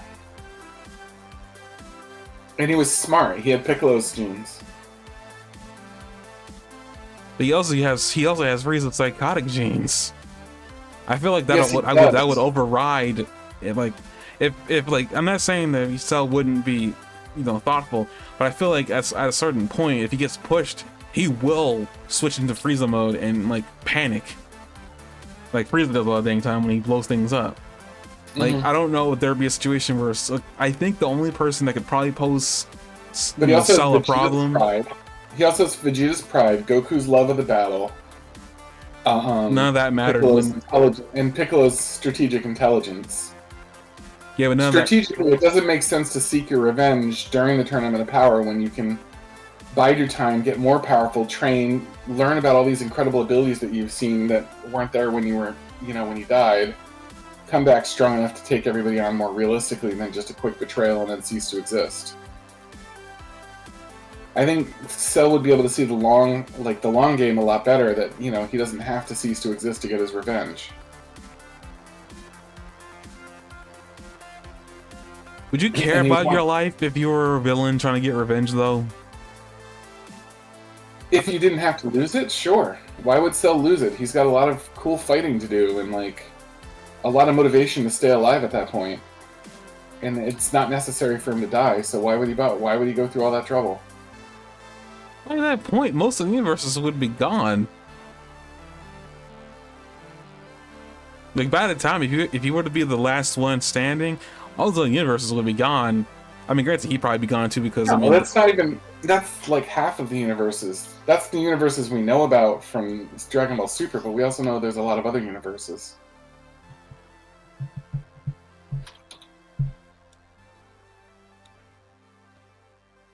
I was like I know I keep reiterating he just really does. He makes me more nervous than Frieza. And in all honesty, I wasn't even nervous when Frieza was brought up because like I knew that somebody can keep him in check. I mean even if Cell is smart enough to do it, like I still think somebody needs to be able to put him in check. And I don't even know like Gohan wouldn't be able to do it unless he had access to his ultimate form, the one that we saw in Superhero. I don't think Goku or Vegeta. Could do it. I don't think Cell would be afraid of him. But it doesn't matter if he's afraid of him. Beerus could kick the crap out of Cell.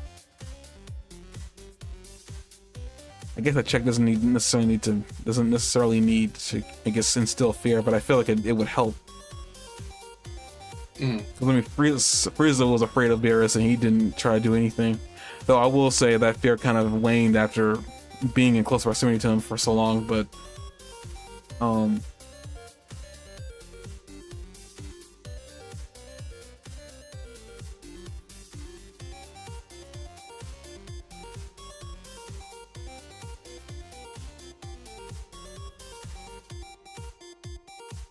don't know, like would he even care about being alive? I guess he would enjoy not being dead. I don't know, like I thought because Cell wasn't punished the same way Frieza was, because like Frieza was in heaven because he would enjoy hell. Wouldn't Cell have received the same punishment? Cell went to the home for infinite losers.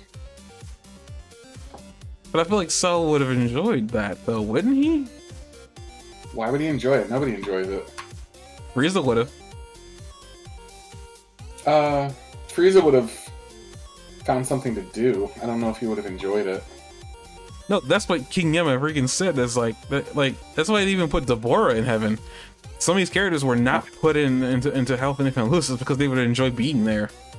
That's what King Yama said. Like he put Frieza in heaven because he would enjoy hell. That's why he did that to Frieza. That makes sense. Deborah ended up enjoying heaven. Well, Frieza didn't enjoy heaven because he never got converted. I feel like there's something that happens to you when your soul's up there that apparently Frieza was just not letting happen. That's my headcanon. I think that's like why Frieza's soul was the way he was. Because I mean, technically speaking, he should have converted like Deborah did, but he didn't. So my biggest reluctance about Cell is not that whether or not I can trust him, but whether or not he was powerful enough to hang with them. But I think he's more powerful than Tien and Krillin, and he has a lot more abilities. So I think that he'd be more valuable than Krillin or Tien. I'm less about trusting him. I'm more concerned about his limit breaking potential. That's too dangerous. Like, I mean, Yeah. at least with Goku and Vegeta, that was more of them getting beat up and them having to like push through. Cell doesn't have that limitation. He doesn't need to push through. He just needs to get hurt enough and heal, and he'll just like receive an infinite boost. In my honest opinion, I legitimately think that Cell could get infinite Zenkai boost. You know, I think he's the only character that can and where it would matter. Because like he's literally a scientific experiment. He's not really a mortal being. He was made in an incubator tube. Like Cell isn't an actual mortal being, and also on top of that, it's like because he's capable of infinitely getting stronger, like pretty much you could blow him up. How do we know Cell's not immortal? Huh? How do we know that Cell's not immortal? He's not like a mortal being born by normal means. He's a scientific experiment. It's the same logic they use for 18 and 17. They're not really mortal because they got cybernetic enhancements. Like that was the whole argument. That was the whole argument of them not being allowed in the tournament that Beerus had, but then Beerus just kind of like gave up. Yeah, Cell's made out of cells, so I would say he probably would count as alive. You'd have to see. I mean, what are they called? The twin guys that can destroy anything. What are they called? The gods of everything, like the ones that are terrifying because they can erase universes. What are they called? Zeno. Xenos? Yeah, Zeno would probably allow it. He allowed anything that seemed fun to him. I'm not arguing that he can't be enjoyed because he's not like they do it in a lot. I'm just saying that because he doesn't have a limitation that would physically harm him. Because I mean, him getting blown. He wouldn't get disqualified or disqualify anybody for dying because he can't exactly die too easily. I guess Jiren could probably lap him off the map if he tried, but even that's like not only Cell. Honestly, I think Topo could take Cell.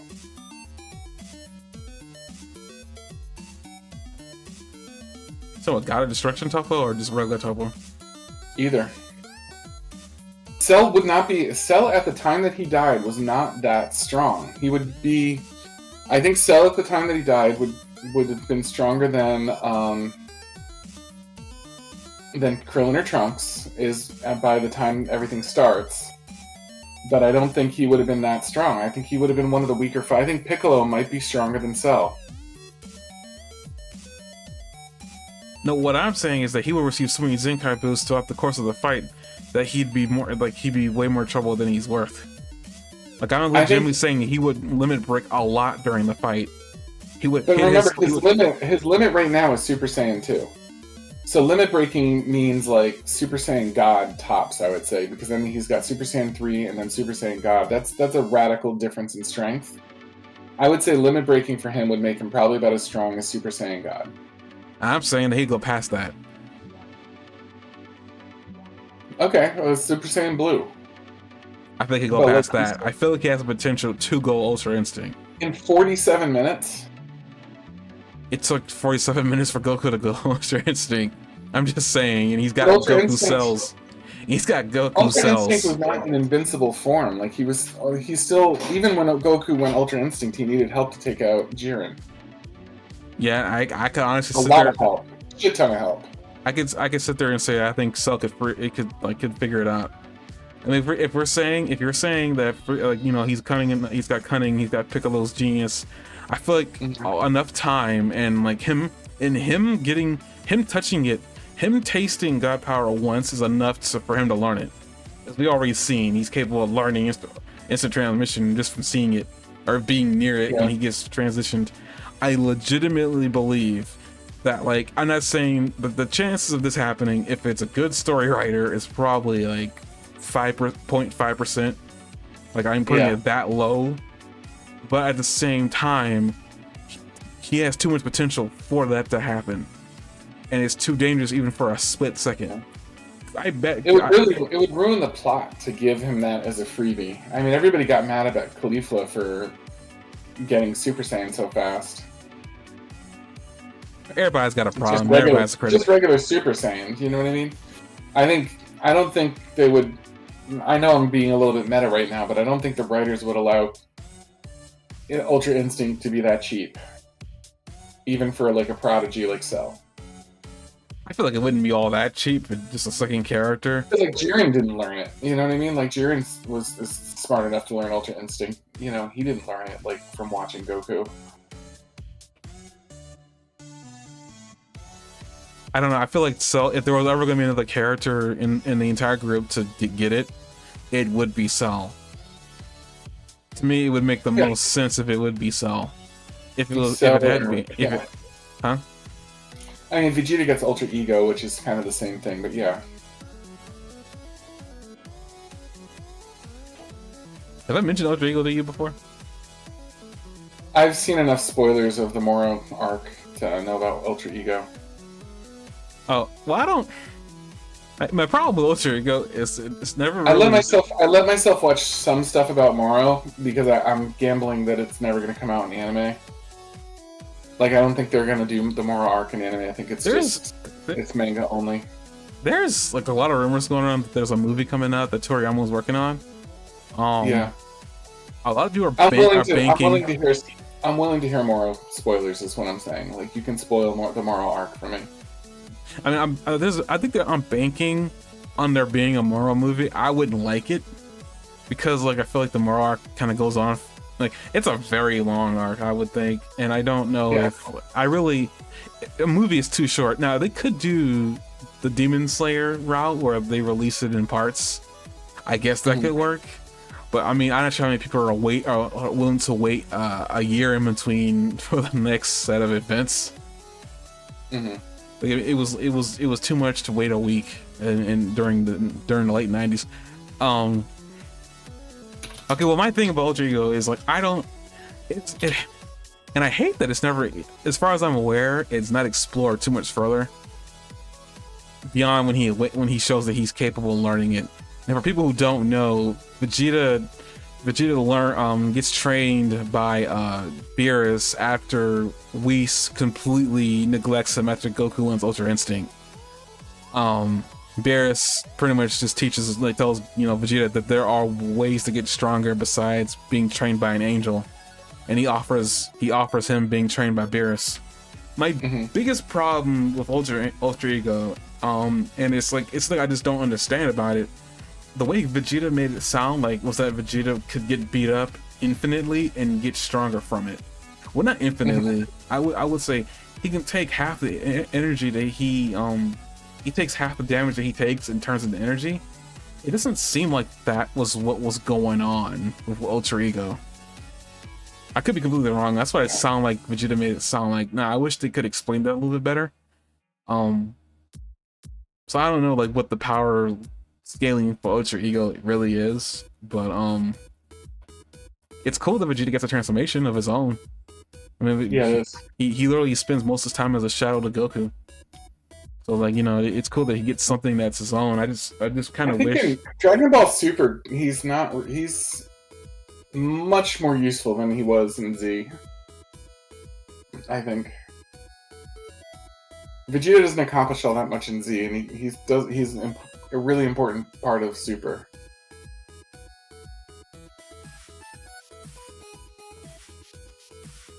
I mean, because Vegeta spends most of the time as a punching bag in Z, but I mean, yeah, I understand what you're saying. I mean, he spends almost all of Z like being there to show how strong Goku is,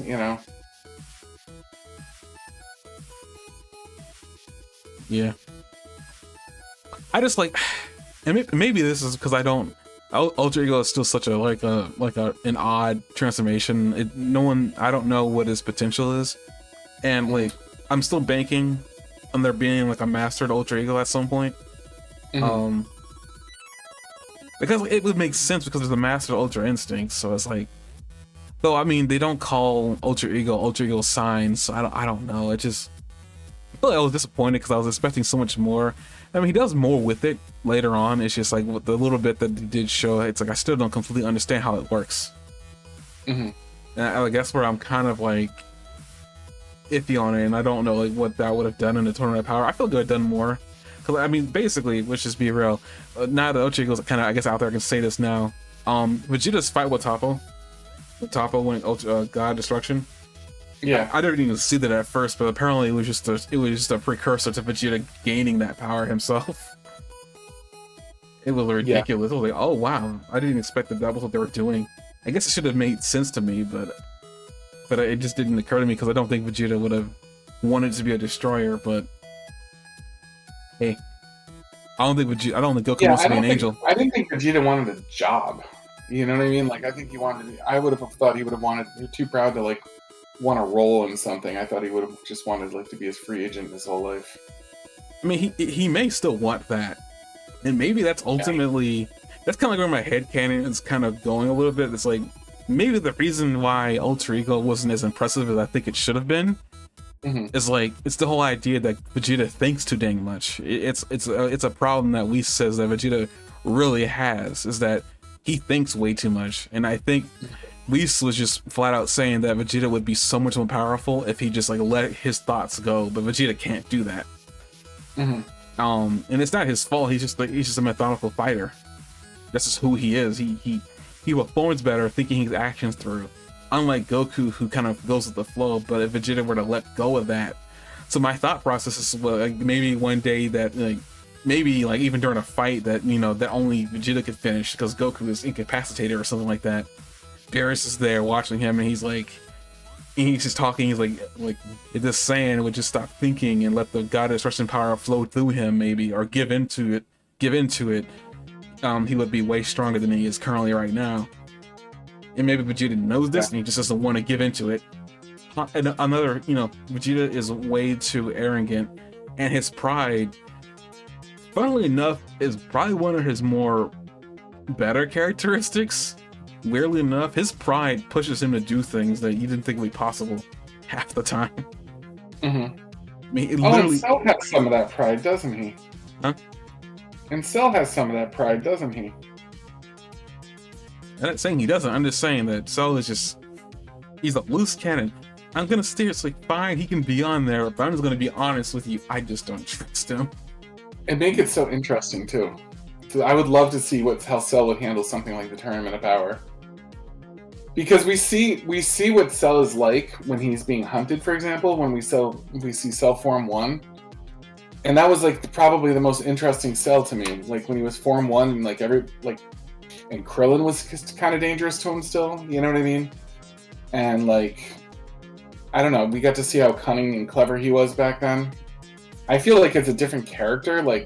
I feel like every transformation Cell became a new character entirely, not even the same person anymore, but that part, it would be fun to see that part of him come out, and he's he's outmatched by somebody, and he's trying to stay away from them, and he's using the ruins of the tournament arena for cover, and you know what I mean, and being I feel like he'd be a little bit like a Frost or a Frieza kind of by necessity, because he would not be one of the raw power leaders in the group,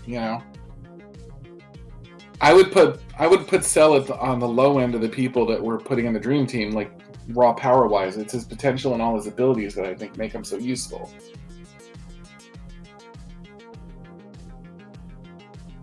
So I think it'd be really interesting to watch him, in the same way that Cell, Frieza really spiced things up too, as far as entertaining goes.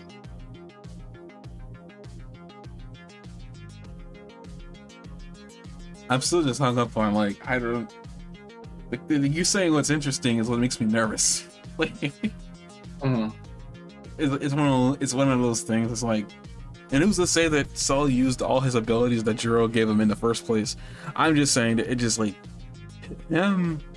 he, as cool as it would be, and don't get me wrong, I would love to have seen Cell in there versus Frieza. I mean, Cell doesn't get a lot of love anyway. But with that being said, I can't help but also just acknowledge, because like I said before, before this tournament, the whole idea of Saiyan's limit breaking wasn't a consistent thing. Like, I don't think it was like Z post Frieza, where Saiyan's taking a lot of damage was the way that Saiyans got stronger. That got turned over to giving into pure rage. That's how they got stronger, and then that gave way to training in the afterlife. That's how they got stronger. But the whole idea of like breaking their limits to get stronger wasn't something that was really used too much later on in Z. And then they bring that back into Tournament of Power, and then thinking about characters like Cell, for instance, who have Saiyan DNA. As far as I'm aware, and the way that Vegeta talks about it, is that's just a genetic thing, and then like that scares me because it's like it's one thing to be a Saiyan, it's another thing to be two Saiyans. And that's what Cell is. He's two Saiyans. Each Saiyan cell would just limit break upon itself. And I feel like you thinking they wouldn't write it to do. Honestly, I would not put it out of the writers if it isn't Toritaro writing it. I wouldn't put it out of the writers that are there right now that he wouldn't give Cell. And I'll bring it down and I'll stop being so dramatic. I still think a Cell Blue would still be just as dangerous, even with the cunning too. Adding the cunning onto God Power, that just seems dangerous to me. Like, wouldn't it be fun if Cell was in the Tournament of Power and he absorbed one of the robots from that robot universe? I don't think he's capable of absorbing people in his final state. Yeah, that's a good point. I mean, unless he reverted back, he has the power to revert back, but he would never do that. His tail literally goes into his body when he transforms into Perfect Cell. Yeah, never mind. As far as I know, I don't think he ever sends it back out. I don't think he does. Never mind. Anyway, I think he would be cool. I think he'd be a hell of a lot more interesting. Like, if we're just, like, let's talk interesting for a minute, like, just from a plot standpoint. Tien in this Tournament of Power was boring. Like, he didn't, like, what I love about Tien was, like, not really there.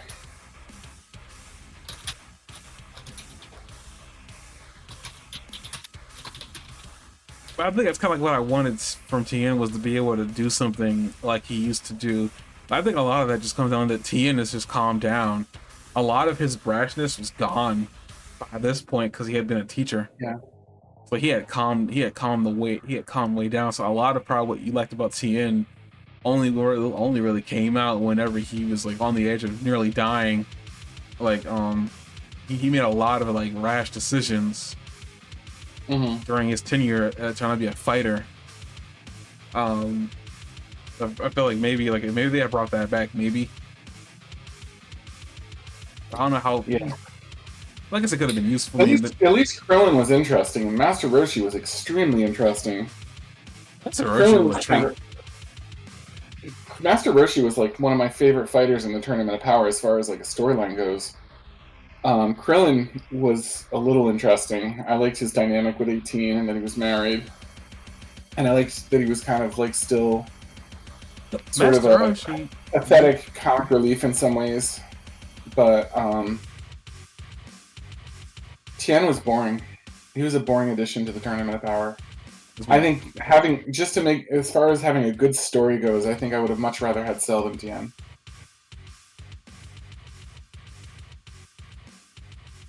I guess up to even I don't like it because I still just literally he scares me. And maybe that'd be interesting just to try to see what he would do, but I don't know. It's just he's still scared. But what I want to say before we actually end here, really quick, the whole idea of having more people having Ultra Instinct. I mean, in the manga, it still shocks me that he did this in the manga.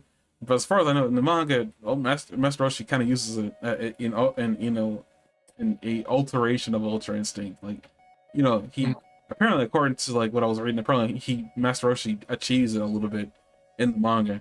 So like they do kind of give more than just one person Ultra Instinct. I mean, even though it's not really referred to it, I guess he still kind of moves like he has Ultra Instinct.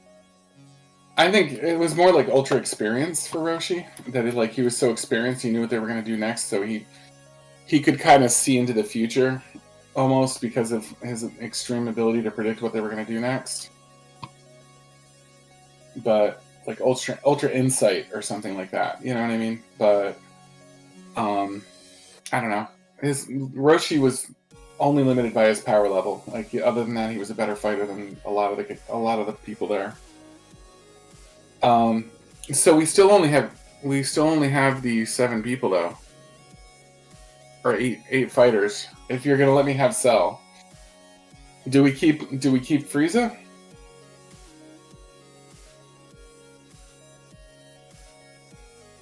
I hate to say it, but I guess those two will work well together. So Cell and Frieza would stay. I'm willing to give you Frieza because I know you liked Frieza in the Tournament of Power. So that's 9. So we have Goku, Vegeta, Gohan, Piccolo, 17, 18, Pikkon, Cell, and Frieza. Can we just throw Krillin a bone and call it the team? Would you? I hate to say it, but Roshi did more than Krillin. How many people did Roshi knock out? A lot. Hang on, let me see.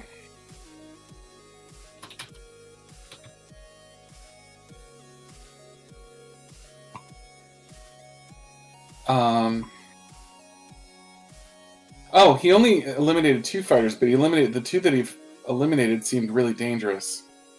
He eliminated Ganos, which I think was that parrot one whose power, that one had a really difficult power.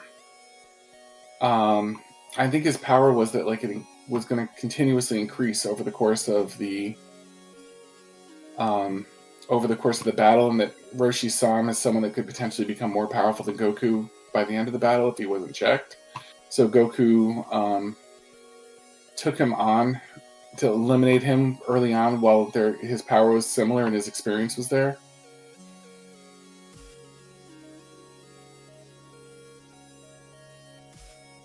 I'm trying to see where his powers are listed. I'm looking at the wiki right now. I think Krillin still eliminated 3 people. I feel like...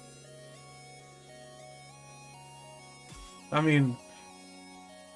And then the other one was the illusion one. Dracori was the one that wasn't necessarily powerful directly, but created those illusions. And Roshi was the fighter that was probably the best to fight that character too, because he was smart enough. I thought he defeated more though. I thought he defeated another female fighter.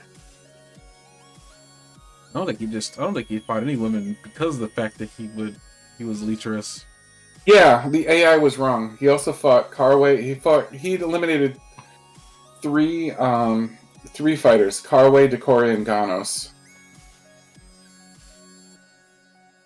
And then he was a big help in taking out Frost.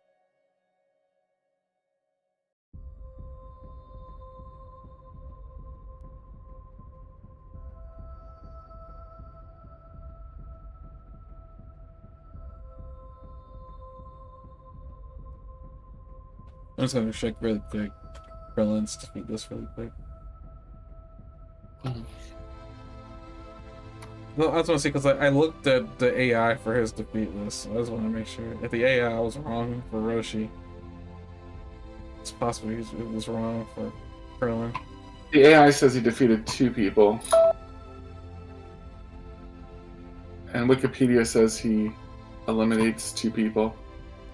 So Roshi eliminated 1 person more, and I also thought Roshi's eliminations were more dangerous than Krillin's eliminations.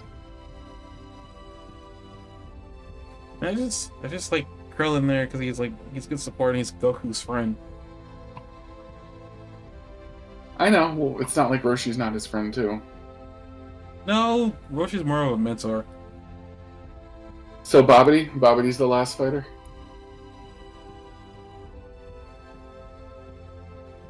Fine. If I can't have Krillin, Roshi it is then. Personally, do like Krillin. I mean, for me, anyways, ever since Yamcha disappointed me, Krillin was the best I had, which is sad, but looking true. I'm trying to think of anybody else. Is there any other characters that you would consider?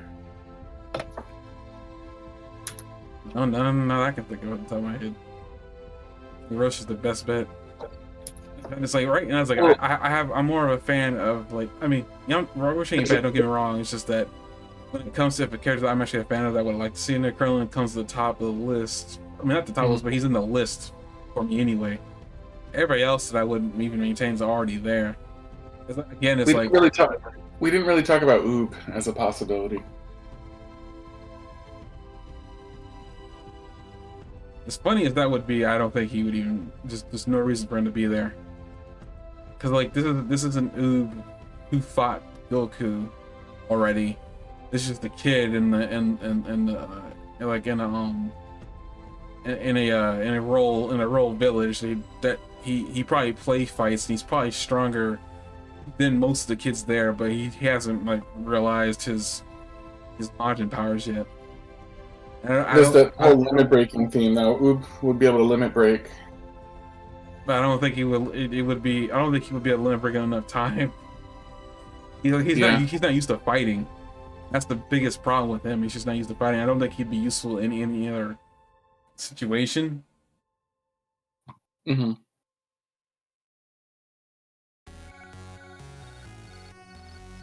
I'm trying to think of anyone else.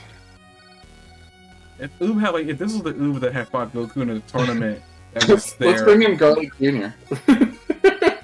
Okay, Roshi it is. I'm kidding. I'm kidding. I was like, Roshi it is. I just got it's what it is. The tournament already happened. It is what it is. For me, it's like I think I'm attached to Krillin because like right now he's the only one who hasn't disappointed me yet. I hope he doesn't disappoint me in the future. Like other characters, I look at Yamcha. Looking at you. Mm-hmm. I really don't know why I'm so hung up on Yamcha as much as I am. I am. You wouldn't consider Captain Ginyu, would you? No, I'm not considering him for any real reason other than he's cringy to me. I really never enjoyed the Ginyu Force, and having a posing idiot in the middle of this tournament wouldn't provide me any comic relief. I'd just be like, we had a whole universe. That was what Jiren's universe was, posing idiots mostly. And also Ray Brienne's universe was posing idiots. My problem with Ray Brienne's universe is that that genre of manga got zero respect in the entire show. And I feel really bad for that, because like it's not like Sailor Moon's bad. It's just Ray Brienne is just annoying.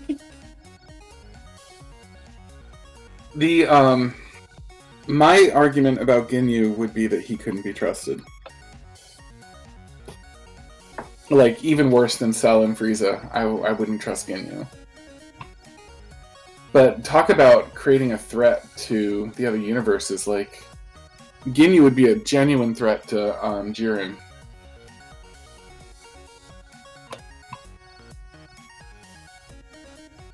Well, no, not really. Because Jiren's not Jiren, if he but body switched with Jiren? If he body swap with Jiren, I don't think he would be able to utilize Jiren's abilities. He probably would be using one. He would pretty much take out Jiren, though.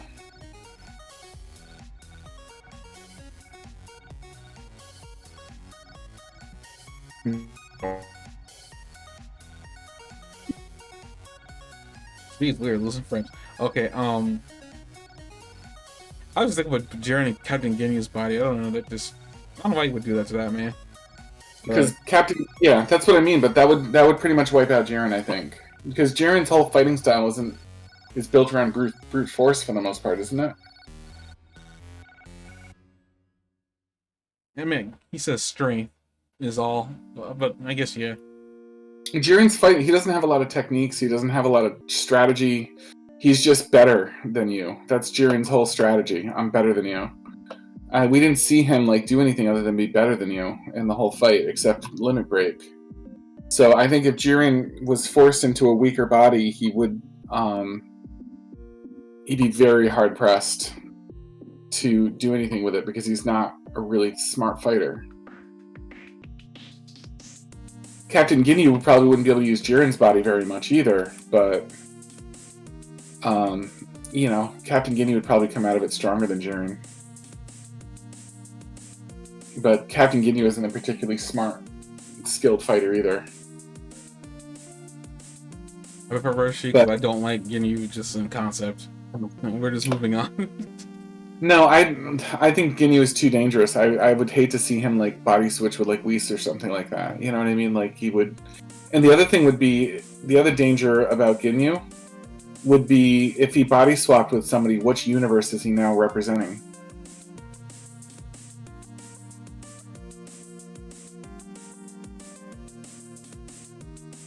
Like it would be up to Zeno's like whim. You know what I mean? Like if he body swapped with Jiren, is he now part of Jiren's team or is he part of the Z Fighters? Is Jiren now like one of the Z Fighters? Do you know what I mean? Like is would Zeno count the body or the spirit as, you know what I mean, the one that represents the team?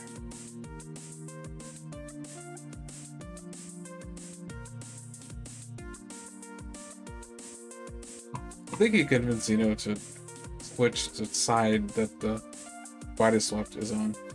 Again, that'd be too complicated even for the show, and there's no real reason to, like, I mean, besides Gee not being trustworthy, there's no like that's an ability that I don't know would really help at all.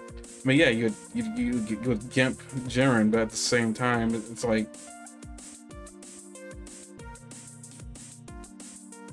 I guess there is no at the same time. So would you take Roshi or Dabura?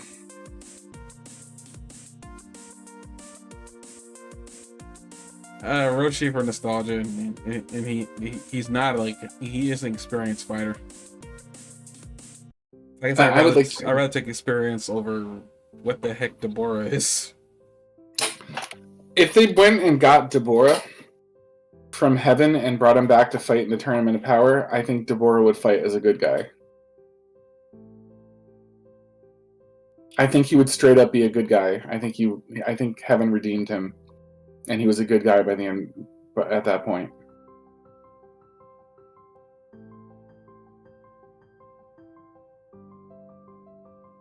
I don't know. Like, I mean, there's no precedent for somebody being thrown into having their entire demeanor changed like that because of where they were placed after death, and then come back to life and them still being that same demeanor.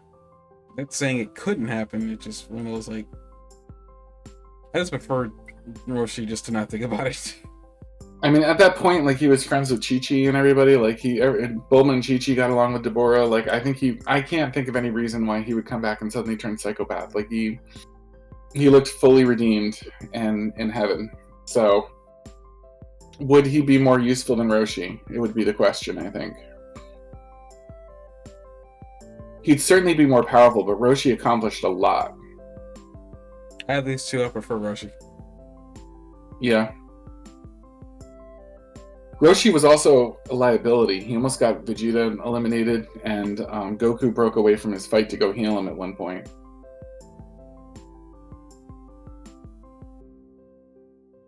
And Roshi still got experience that he could still, like, impart onto everybody down there even before he would leave. And him being in the... I just mean that his lack of power made him a liability for a lot of it. You know what I mean? Like I said, he almost got Vegeta eliminated, and and Goku had to break away from a fight because he was so distracted by Roshi being in trouble. No, I get all that, but I think at least in this one particular situation, I think Roshi is worth all that. He has been around. You know that he's capable of a lot of techniques and stuff like that. He's been around for a long time. At least I know Roshi could defend himself, given the circumstance. Not saying Dabura couldn't, but I'm just like, I think Roshi is worth. I think Roshi is worth all that pain.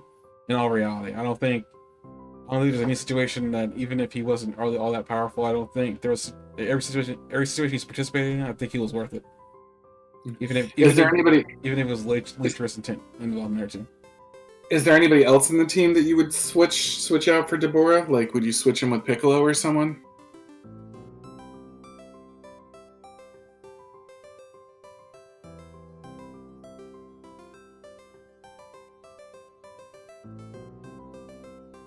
Would you rather have Dabura than Pikkon? I think Pikkon's probably stronger than Dabura. I know Pikkon's stronger than Dabura. I'm sorry, because he beat both Frieza and Cell in one shot of each of them and Cell was about as strong as Deborah. So Paikon would be much stronger than that. Not that Deborah will be a liability. Thinking back on the whole spit thing, because at some point he had to rely on that, but like, there's no way that the spit would, like, the statues wouldn't break, and those statues, when they break, they kill you. So having all those statues on the field, if he had to rely on that ability, this was to be real. I'm pretty sure he would rely on it at some point in the middle of the situation. The spit? Yeah, the spit. Yeah, I think the real fighters would not be hit by the spit. I think Deborah would be able to take out some of the weaker fighters with the spit easily, but I don't see the spit working on like Dispo or someone. You know what I mean? But no, the spit is still a problem though, because I mean, you can't kill, and like if you break the statues, they're dead. Right. So if you spat on them and turn them to stone, you'd have to like find a way to get them off the edge without breaking them. Yeah. Having him would be more of a liability than anything else. So he just wouldn't be able to use his spit, like Goku wasn't able to use his flight. I think the thing is he would have to rely on it at some point. I honestly feel like, you know, like there's no way he wouldn't be able to use it. And I'm just saying, like, I feel like since it's a part of his kit and it's a part of his biology, like, either the Xenos would have to allow breaking the statues if that came down to it, but it had to be an accident. I wish there was an ask the audience element to this, because Deborah or Roshi is a really tough question to me. I think Roshi's got more experience and he can utilize things, and I think he's smart enough. Deborah was the king of the whole demon realm. Like, he's got to be an experienced fighter. I don't know about that. I wish they had done a little bit more explaining Deborah's power scaling to Abura during the time of the thing, but they didn't. Yeah. All I got was that he was afraid of Abura with the Demon Eye, and that was it. That's what I'm saying. Like, I mean, if Abura had Demon Eye, maybe he'd, like, I feel like the power scaling, because I'm not saying Deborah isn't strong. I'm just saying, you know, like, with a Demon Eye, I feel like that would have definitely increased him enough to the point where he'd be dangerous. With that, I guess he wouldn't. I would say he wouldn't have to rely on the spit. But then again, no, they wouldn't allow the Demon Eye because that's an outside item. Yeah.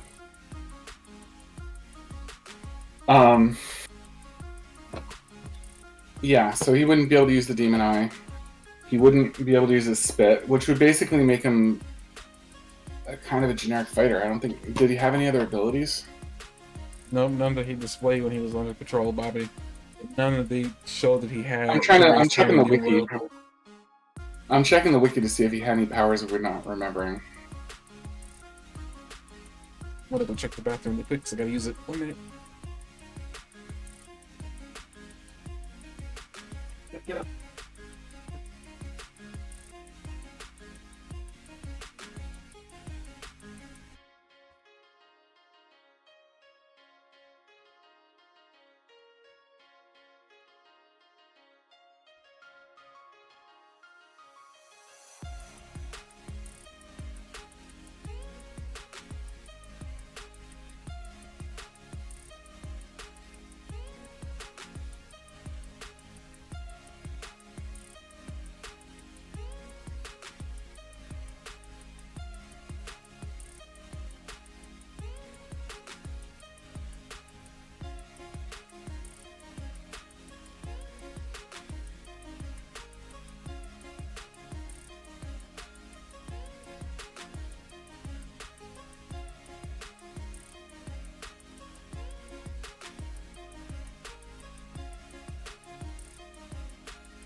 So it's worth remembering.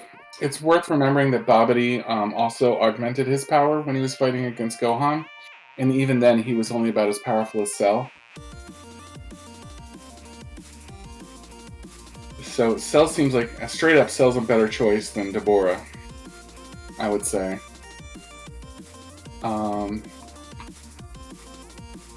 He has a good list. The wiki has a good list of abilities that he has, but none of them are like really impressive. They're just like fancy versions of key blasts and stuff like that. He can generate objects with his magic. I forgot about that. That he can create weapons with his magic. Remember, he created like a spear to throw at Boo. Oh, he'd do that. And he has telekinesis and telepathy.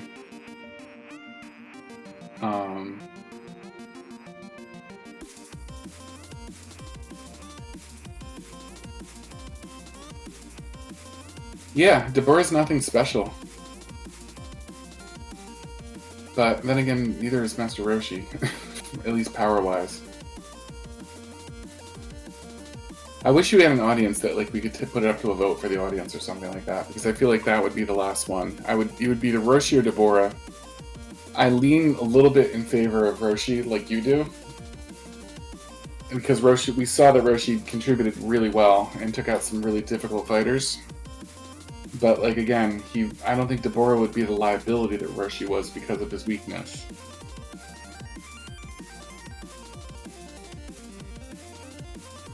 I mean, this blindfolded him. That's what he did to train before.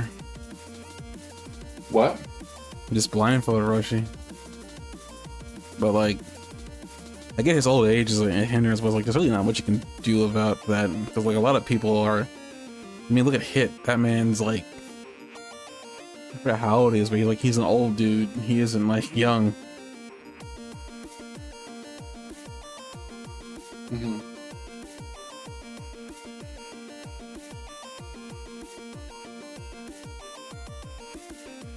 Anyway, I think we got a pretty good team. I think this is better than the team that they picked. The differences are the addition of Pikkon, Cell, and Roshi.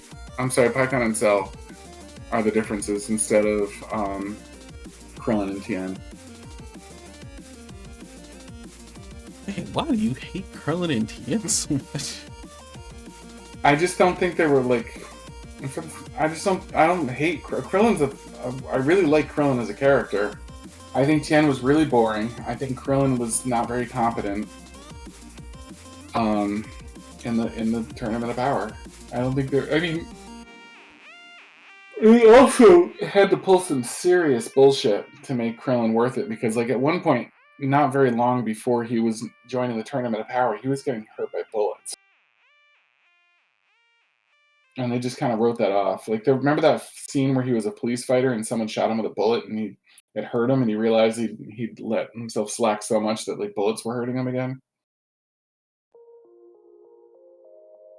Man, I don't want to get into the specificities of all physicality. Because I'm still irked that Gohan, it was only a year and he lost all his muscle mass. That makes absolutely no sense, especially if he was going to lose it. He should have gotten fat. He shouldn't have like gotten purely skinny, which is like what happened to him. It's like he just became purely skinny. I don't care if you are sitting mostly. You become fat and flabby. You don't become rigid and skinny. That's not how muscles work. And then Gohan lost the ability to go Super Saiyan for a while there too. So it's just like I don't want to get into specificities of all of that. Yeah, that's a good point. Maybe Gohan shouldn't be part of the team. You know what? We're gonna just end it here. We're just gonna end it here. I actually been trying to end it for a few, but you know, you were so excited to keep talking about it. I was like, you know, I'll just let it go. I'm sorry. No, it's no I think we have a good team, though. I think that'd be such a cool team. That's all. I mean, I prefer the old team, but you know, it is what it is. You prefer the old team because you like them, not because you think they're useful. I think Krillin could have been useful if he just wasn't so scared of getting into the fray. His secret, like, ultimate technique was, like, his shoe. His ultimate technique is freaking the Destructo disc, but unfortunately that I hate. I guess I'm pretty weird. That's probably one thing I don't like about Z all that much. Is like Krillin had this really cool technique he made on his own, and it did only one good thing, and it wasn't even that good of a thing, being the truth be told. Yeah, I mean, yeah, what was so what that he took off Frieza's tail.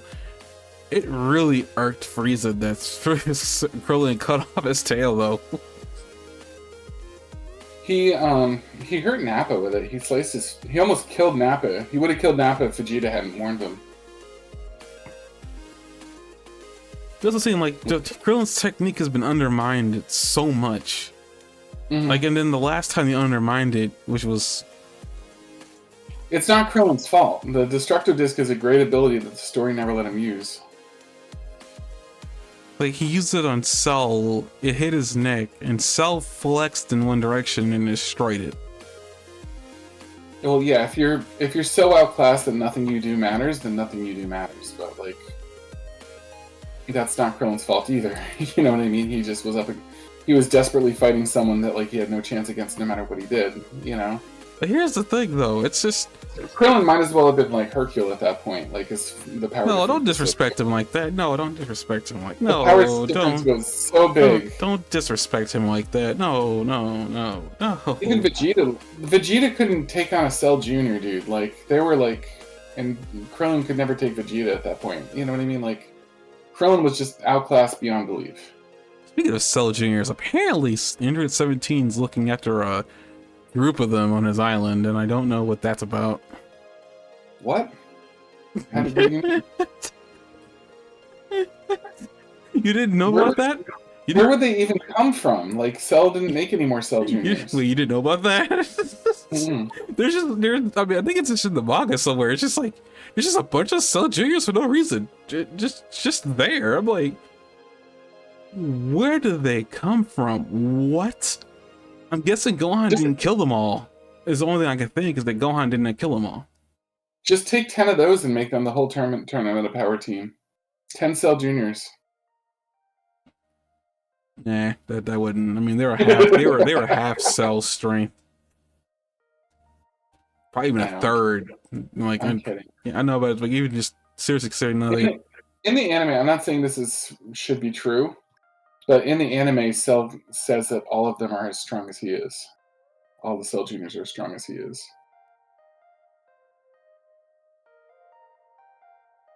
But that makes Gohan's speed even more funny, just because he keeps on just one shots all of them.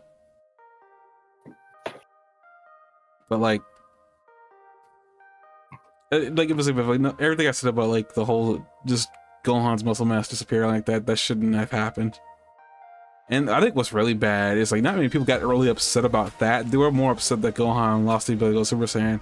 And like, wow, that's understandable that, you know, like being upset about that. I feel like the whole idea that Gohan not training for 1 year or 2 years is like he got skinny. To me, they would make more sense if he just became fat. Like you know, he just lost like all that, because muscle doesn't just disappear like that. It does go someplace. Gohan with a little belly. Yeah, that would have been comically funny. That would have made up for all like the crap that happens after the fact. At the very least, make it funny. No, that was frustrating. I think Krillin with a beer belly, and he lets his hair grow back, but he's still bald. Just male pattern baldness instead of all the way bald. Don't disrespect Krillin. No. Wouldn't it be funny if he's like, yeah, I let my hair grow back, but it turned out I was actually balding underneath it during the meantime, so I've got this big circle of no hair on the top of my head, and I still have it on the sides. Honestly, I think you are supposed to start balding if you cut your hair long enough. It's a myth. I looked it up recently. Oh, really? It's a myth. Seinfeld lied to me. Okay. We are 4 minutes away from the ending. So I guess with all that complaining, you know, we have our own opinions. Spear is free to his. Me personally, I think I was fine. I may have had issues with Frieza, but I was like, I don't know, I just don't like thinking about replacing the people that were already there. That's just me personally. I actually enjoyed the story that was told, even if some things were like questionable. Questionable at best. Weirdly concerning at worst. Was some of the characters that were chosen to be interesting? Yeah, I like the characters that they chose. Yeah, like I'm biased in that regard. I will admit that I'm biased. You know, I think for me it's just like the characters that got chosen. They were included, and you know, I like that. Cell needs his own. If they're gonna bring back Cell, we need Cell in his own arc again. I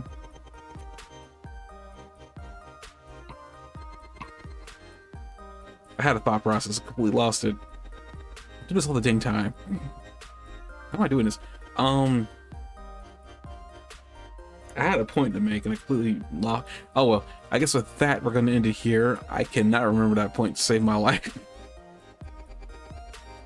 So we'll come back after another week, and I guess we'll move on to other topics. I would say we would move on to GT, but I don't think it's that important to talk about GT. GT was like just a big string of fights. There wasn't really any story. I enjoyed the Shadow Dragon thing, and then I enjoyed it. I mean, I enjoyed it. I enjoyed the Dragon Ball fights, but there wasn't a lot of story to like make me feel invested in. Dragon Ball Super had that problem too, but not as much. Like a lot of Dragon Ball Super was just a series of fights too. I thought there was a string of fights, serious fights in Dragon Ball Z as well. But I mean, that's just my personal opinion.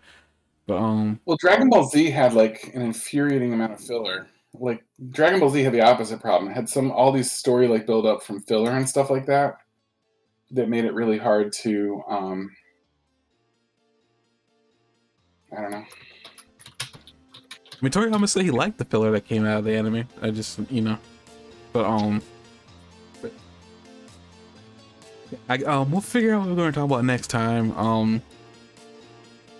We'll have a week to decide that.